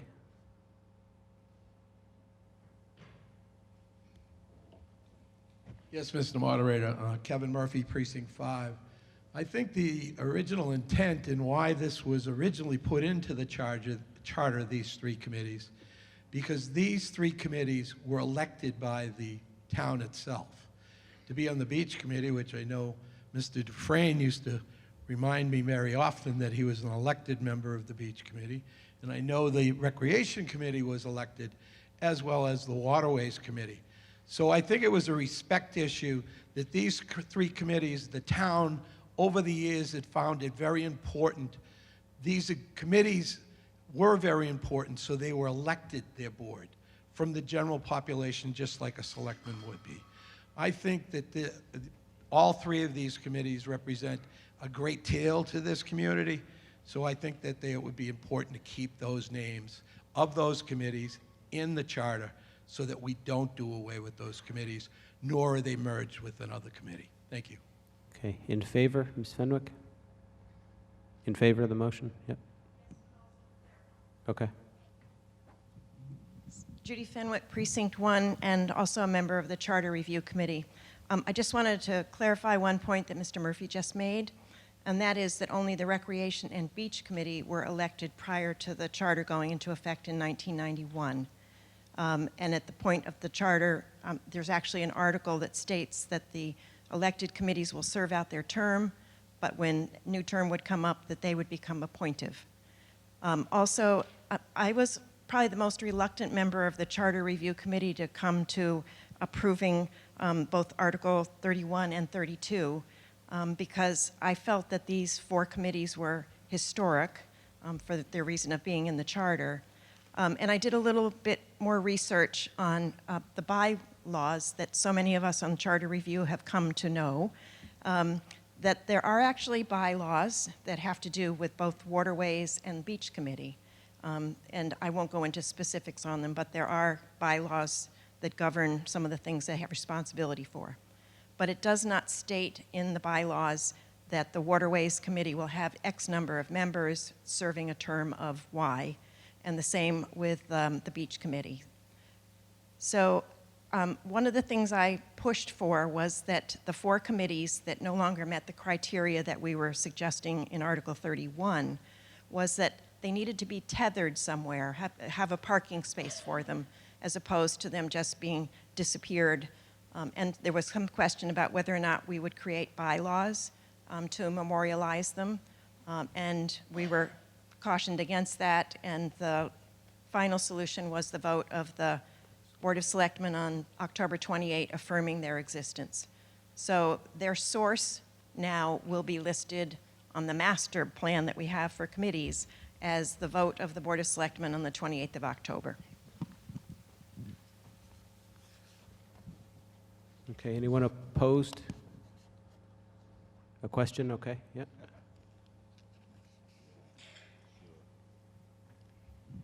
Barb Schneider, Precinct 4. I don't know if it is possible, and I guess Sandy didn't want to do this tonight, but is it possible to have an amendment to simply eliminate Recreation Committee from this list so that it remains? And if the Charter Review Committee needs to feel good about that, the fact that there is a state mandated position that is involved with the Recreation Committee member becoming community preservation, they can go home and sleep and say they all have something to do with state appointments. I feel like if it's okay to do that, I would like to propose an amendment that simply removes Recreation Committee from this list. Yeah, you can make an amendment, so we'll cue an amendment to remove the reference here, section C7-10 relative to the Recreation Committee. Correct, thank you. So the amendment is to remove the removal of the Recreation Committee. Double negative. All right. Do you want to weigh in on that one?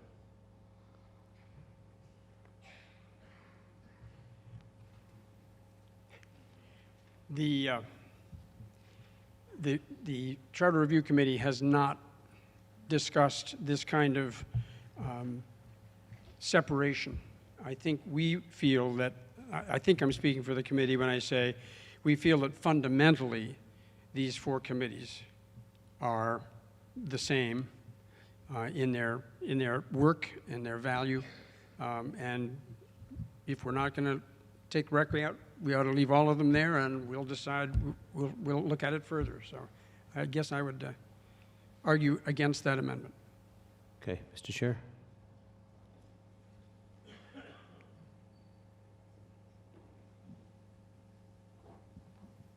Dan Chair, Precinct 6. I'm on the Charter Review Committee. I am also on the Waterways Committee, and I'm on with the Beach Committee, which I've been on for almost my full terms. When I first saw this, I objected, and I told the committee I was against it. And then when I thought about it for a long time, it made sense. And I don't feel either of the committees that I'm on are taking a second place or are going to lose any authority or anything else by this change. And I believe leaving one in makes the two other committees that I'm on look bad. So please take everything out and say hell with it, or say the Charter Review Committee thinks this is right. I think it's right as a Charter Review Committee. Or two committees do. And it's not that we didn't go to see this committee. We invited every committee in this town to come talk to us. And we did it in writing, and we did it in voice. So if they didn't come to see us, that's their problem. Thank you. And please vote for it the way it is. Dr. Clark. I should clarify a contradiction in terms here. I had made an appointment to go see the Recreation Committee. I didn't show up. That's on me. It was part of my busy schedule time, and it was one of those things that I have to take responsibility for. We sent them materials, and I offered to try to come back at a different time, but that's on me. Okay. That's a joke you'll lesson too. Thank you, Dr. Clark. Ms. Moran. Mr. Moderator, I'm going to speak against the amendment only to the extent that I agree with Dr. Clark. I think that there's a reason that these four committees were originally included. I think the issue of the CPC involvement of recreation, for all of those reasons, and for the fact that just so many people feel that there's just something unsettling with this, makes it deserving of further attention on charter review. But if there were an amendment to include all four, that might be considered. So I'm going to vote against this particular amendment and suggest we look at all four committees. Okay, is there anyone that is in favor, wants to speak in favor of the amendment to remove the removal of the Recreation Committee? Okay, Ms. Weber.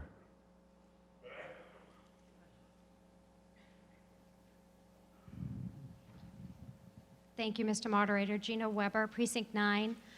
I want to speak in favor of the amendment solely for the reason that the Recreation Committee did not have the opportunity during their meeting to speak with the Charter Review member. However, I would much prefer to vote indefinite postponement and reassess this at a later date.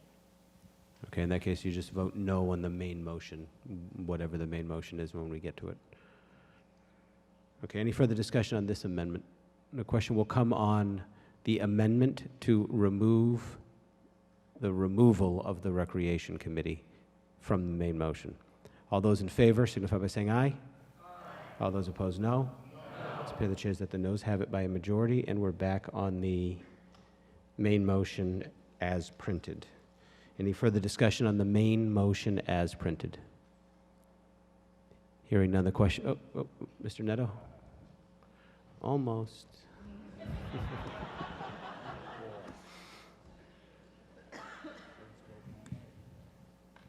I think we've reached the point now that's very simple, especially after Selectman Moran just basically told us to vote this article down and revisit it, and we'll see it again in the spring. There were just too many questions. In brevity of time, I was going to ask a question as a member of the Rules Committee, but I definitely think we should revisit this in the spring when there's so much confusion on town meeting floors to what we're doing. If it's not broken, let's not fix it, so to speak, sometimes, and let's look at this again in April. Thank you. Dr. Clark. I just want to clarify that when we talk about coming back, it will be in November of next year, not April, because all of the timing for getting on the ballot makes the November meeting the time we do this business. Thank you. Yep, good point. We have to meet that window to put things on the ballot. Okay, so we have the main motion as printed. All those in favor signify by saying aye. Aye. All those opposed, no. No. Let's queue up a slide on this one, please.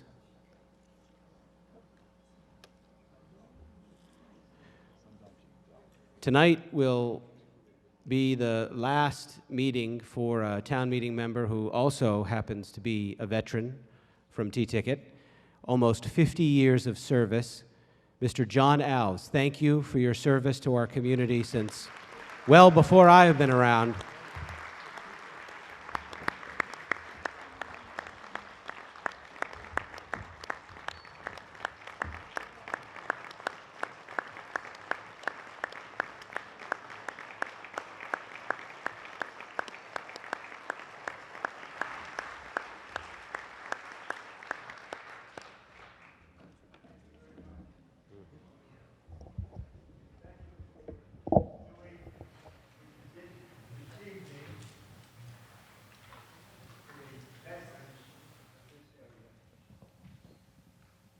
I've been in the military for a long time, and I've been in this body for a long time.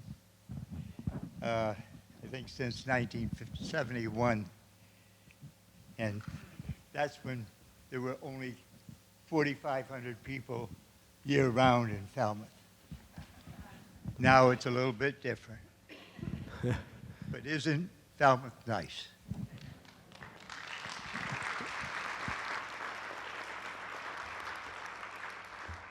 And John, when we get the building open, give me a call. I want the first round of cribbage with you over a cup of coffee.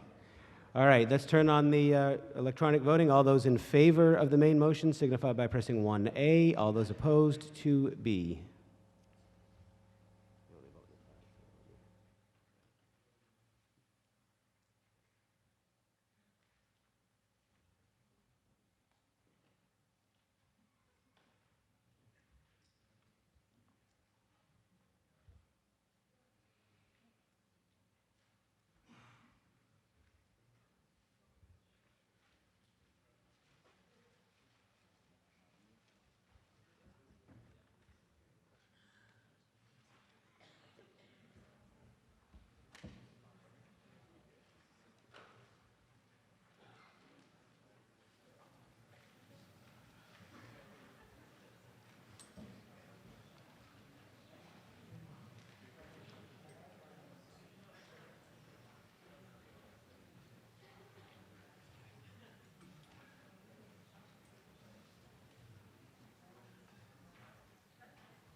By a counted vote of 67 in favor and 85 opposed, the article does not pass.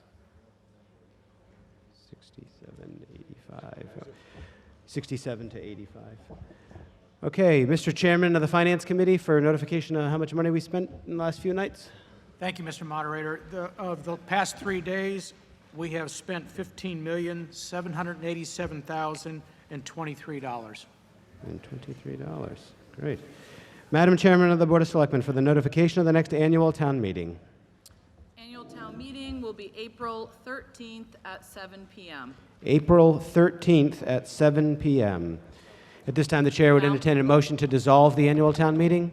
So moved. All those in favor of dissolving the meeting signify by saying aye.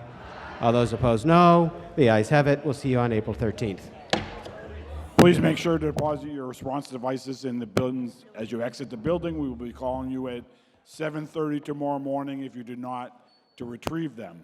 Again, please deposit your response device in the bins. There is always someone that doesn't do it, but we will get you.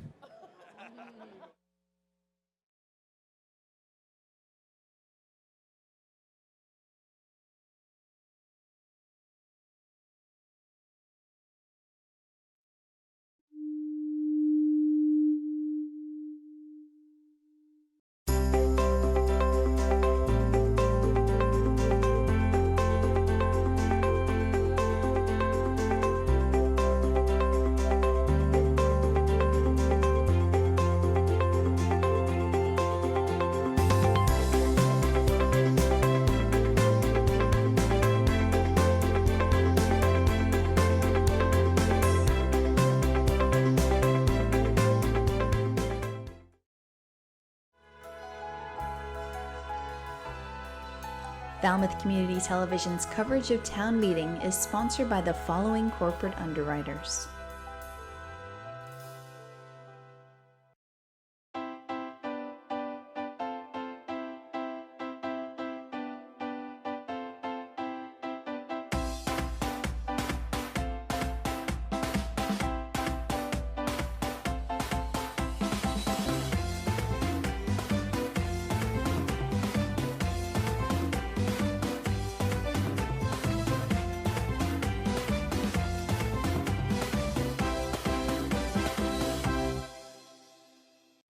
Welcome to the Falmouth Chamber of Commerce.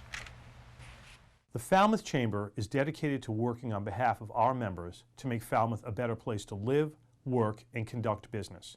We are committed to developing the economic, cultural, educational, and civic interests of our community and welcome the support from all organizations to achieve our combined goals. Whether you call Falmouth home, are a summer resident, or a visitor, we hope you take advantage of all that the Chamber has to offer.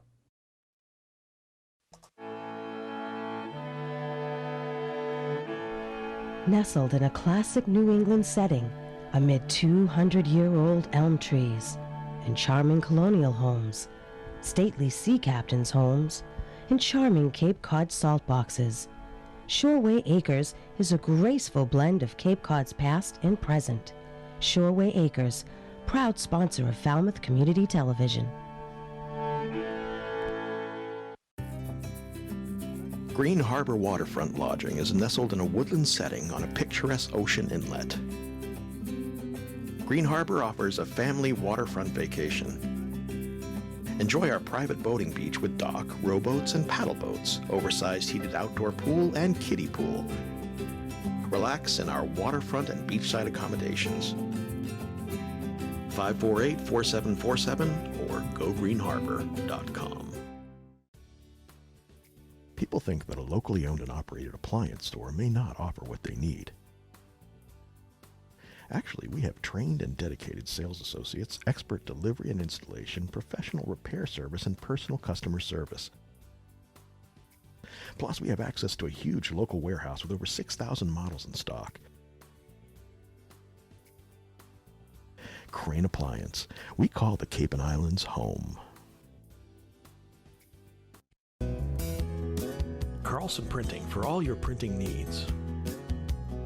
508-548-7303 or toll free at 1-800-696-7303. Our email address is carlsonprinting@aol.com. Carlson Printing for all your printing needs. Hosting services for fctv.org are provided by Meganet Communications. Meganet offers a wide array of internet services, including Mega Backup Cloud Service, server colocation, T1, fiber, Metro Ethernet, as well as telephone services such as hosted PBX and digital voice. Their number one goal is to keep your communications network up and running and allow you to focus on growing your business. 877-634-2638 or meganet.net. The Quarterdeck Restaurant, located on Main Street in the heart of Falmouth, specializing in fresh local seafood and other classic American cuisine, featuring a full bar with friendly staff. And the Bucatino Restaurant and Wine Bar, located in North Falmouth just off Nathan Ellis Highway, featuring catering services with 2 full event rooms serving up classic Italian cuisine. The Quarterdeck Restaurant and Bucatino Restaurant and Wine Bar, we're here to serve all our friends in Falmouth.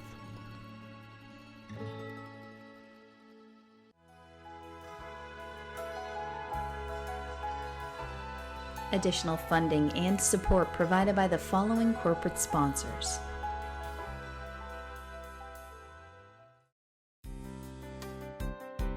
Upper Cape Pet Sitting is your local private pet sitting company on the Upper Cape. We specialize in caring for your pets in the comfort of your own home, allowing for consistency in care and routine. Dog walking, puppy and cat care, off-leash play, as well as transportation services. Upper Cape Pet Sitting. We treat your pets like our own. Simply Hearing is an independent, locally owned center for all your hearing needs. Simply Hearing is conveniently located in the center of Homeport Professional Offices. We offer all manufacturers, simple consultation, and years of service. Simply Hearing, 508-548-8123. Barrett Plumbing and Heating offers expert plumbing, heating, and air conditioning services to all our residential and commercial customers on Cape Cod and surrounding area. We are a full-service plumbing specialist offering professional workmanship to suit your budget. Whatever your heating or plumbing need, you can always count on a job that's done right. Dogs and Hogs, family owned and operated for over 5 years. Our slow smoke barbecue is available for dine-in, pickup, or catering, now featuring our homemade barbecue sauce. We also serve beer and wine, have gluten-free options, and lobster rolls. The attorneys at Oppenheim & Nickerson LLP have provided legal services in Falmouth for over 36 years. We advocate for our clients and work to provide quality representation in the areas of business and corporate law, real estate law, estate planning, and estate administration. 508-548-8255. We at Falmouth Fish believe there is nothing better than a fresh piece of fish, direct from the waters of Cape Cod in New England. Nothing beats waking up at 4 a.m. to search out the highest quality seafood from the best fishermen in the world. 7 Stars Academy, offering martial arts and Tai Chi. Training at 7 Stars Academy can transform your life. It's amazing to see the positive impact it has on our students. Classes for adults and children of all ages. Confidence, not conflict, at 7 Stars Academy of Martial Arts. Hamilton Tree and Landscape has been proudly serving Falmouth and the Upper Cape since 1978. Our newest location on Route 151 is now open for all landscaping and tree concerns. Appreciating your property is our motto as we continue to keep your tree and landscaping needs our top priority. At A&A Paving, we believe in providing customers with quality products supported by excellent service. We provide commercial and residential seal coating, asphalt paving, and repair services for Cape Cod and southeastern Mass. A&A Paving, 508-540-4944. Calfee Insurance, offering insurance policies for your car, home, business, life, and disability.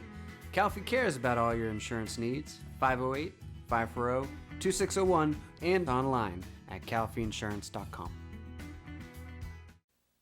Thomas J. Bunker and Jeffrey E. Reither are BSS Design, providing land surveying and civil engineering in Falmouth since 1987. Licensed and fully insured, they're located on Catherine Lee Bates Road, and their phone number is 540-8805. Liam McGuire's Irish Pub. With a newly renovated dining room, it's what an Irish pub should be. Main Street, downtown Falmouth.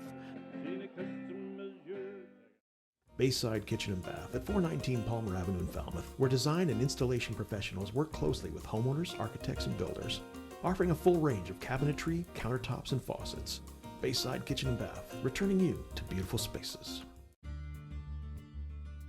Waypoint Living Spaces, carrying a large variety of products to suit your needs in any living space of your house. Waypoint, available locally at Bayside Kitchen Bath or online at waypointlivingspace.com. Eastman's has been Falmouth's hardware store since 1913. With a newly added retail space providing kitchen accessory and gourmet foods, our friendly staff is available to assist you with your hardware and kitchen needs. 508-540-0407. Carpet Barn, Carpet One Home Showcase, a local family-owned business offering all your premier carpet and flooring needs. They also feature tile and vinyl floors, area rugs, window treatments, and kitchen and bathroom cabinetry, serving you at 4 convenient locations. Cavosa Disposal is proud to provide trash removal, recycling, and composting to local businesses in Falmouth and surrounding communities. Cavosa Disposal would like to thank its customers in Falmouth. Cavosa Disposal, 508-563-5070. Family owned since 1919, at Puritan Cape Cod you'll find the latest in men's and women's clothing, as well as ski and tennis equipment and much more. Located on Main Street, Falmouth, and in Chatham, Mashpee, and Hyannis. Puritan Cape Cod, 199 Main Street, Falmouth, and online at puritanCapeCod.com. FCTV is also supported by the following businesses and organizations.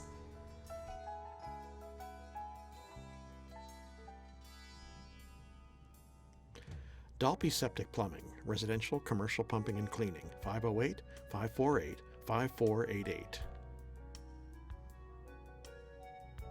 Nobska Lighthouse and Maritime Museum, friendsofnobska.org.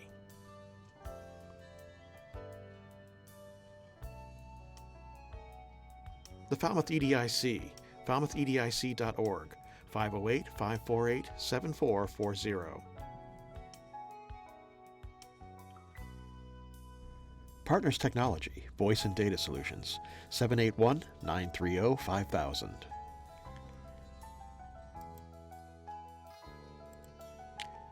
The Annie Hart Cool Team, 508-868-0664.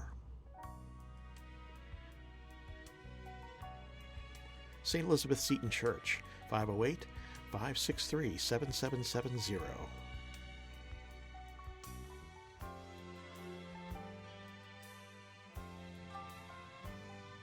Soares Flower Garden Nursery, 508-548-5288.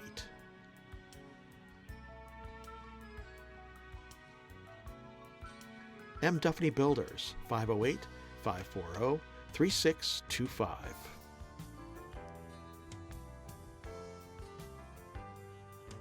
Neighborhood Falmouth, 508-564-7543.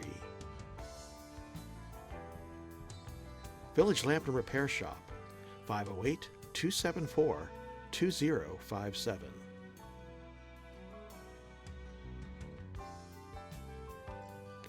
Danny's Barber Shop, 508-548-6013. Carl F. Cavosa Excavating, 508-563-5530.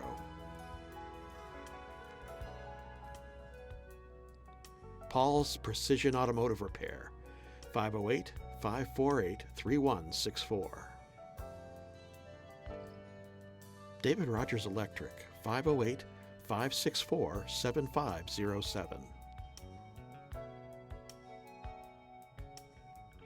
Murray and McDonald Insurance, 1-800-800-8990.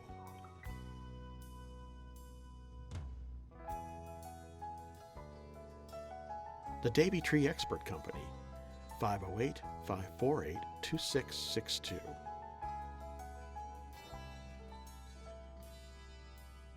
Andy's Barbershop in the Falmouth Plaza.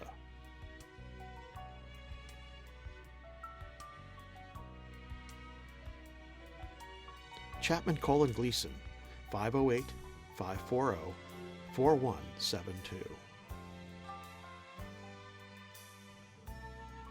Hanush Jewelers in downtown Falmouth, 508-548-9107.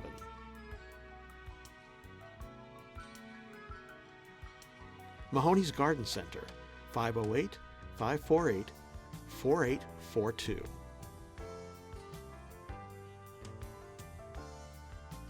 The Cape Cod 5, 508-457-5252.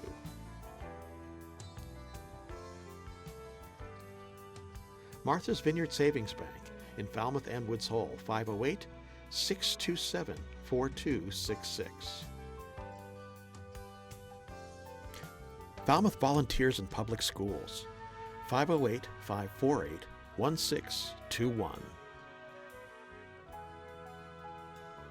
Vidal Metalwork, 508-457-9035.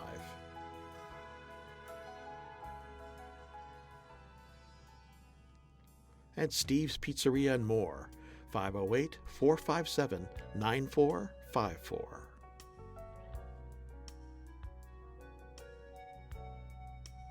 Additional support provided by Roach Brothers, Stop and Shop, Walmart, and Windfall Market.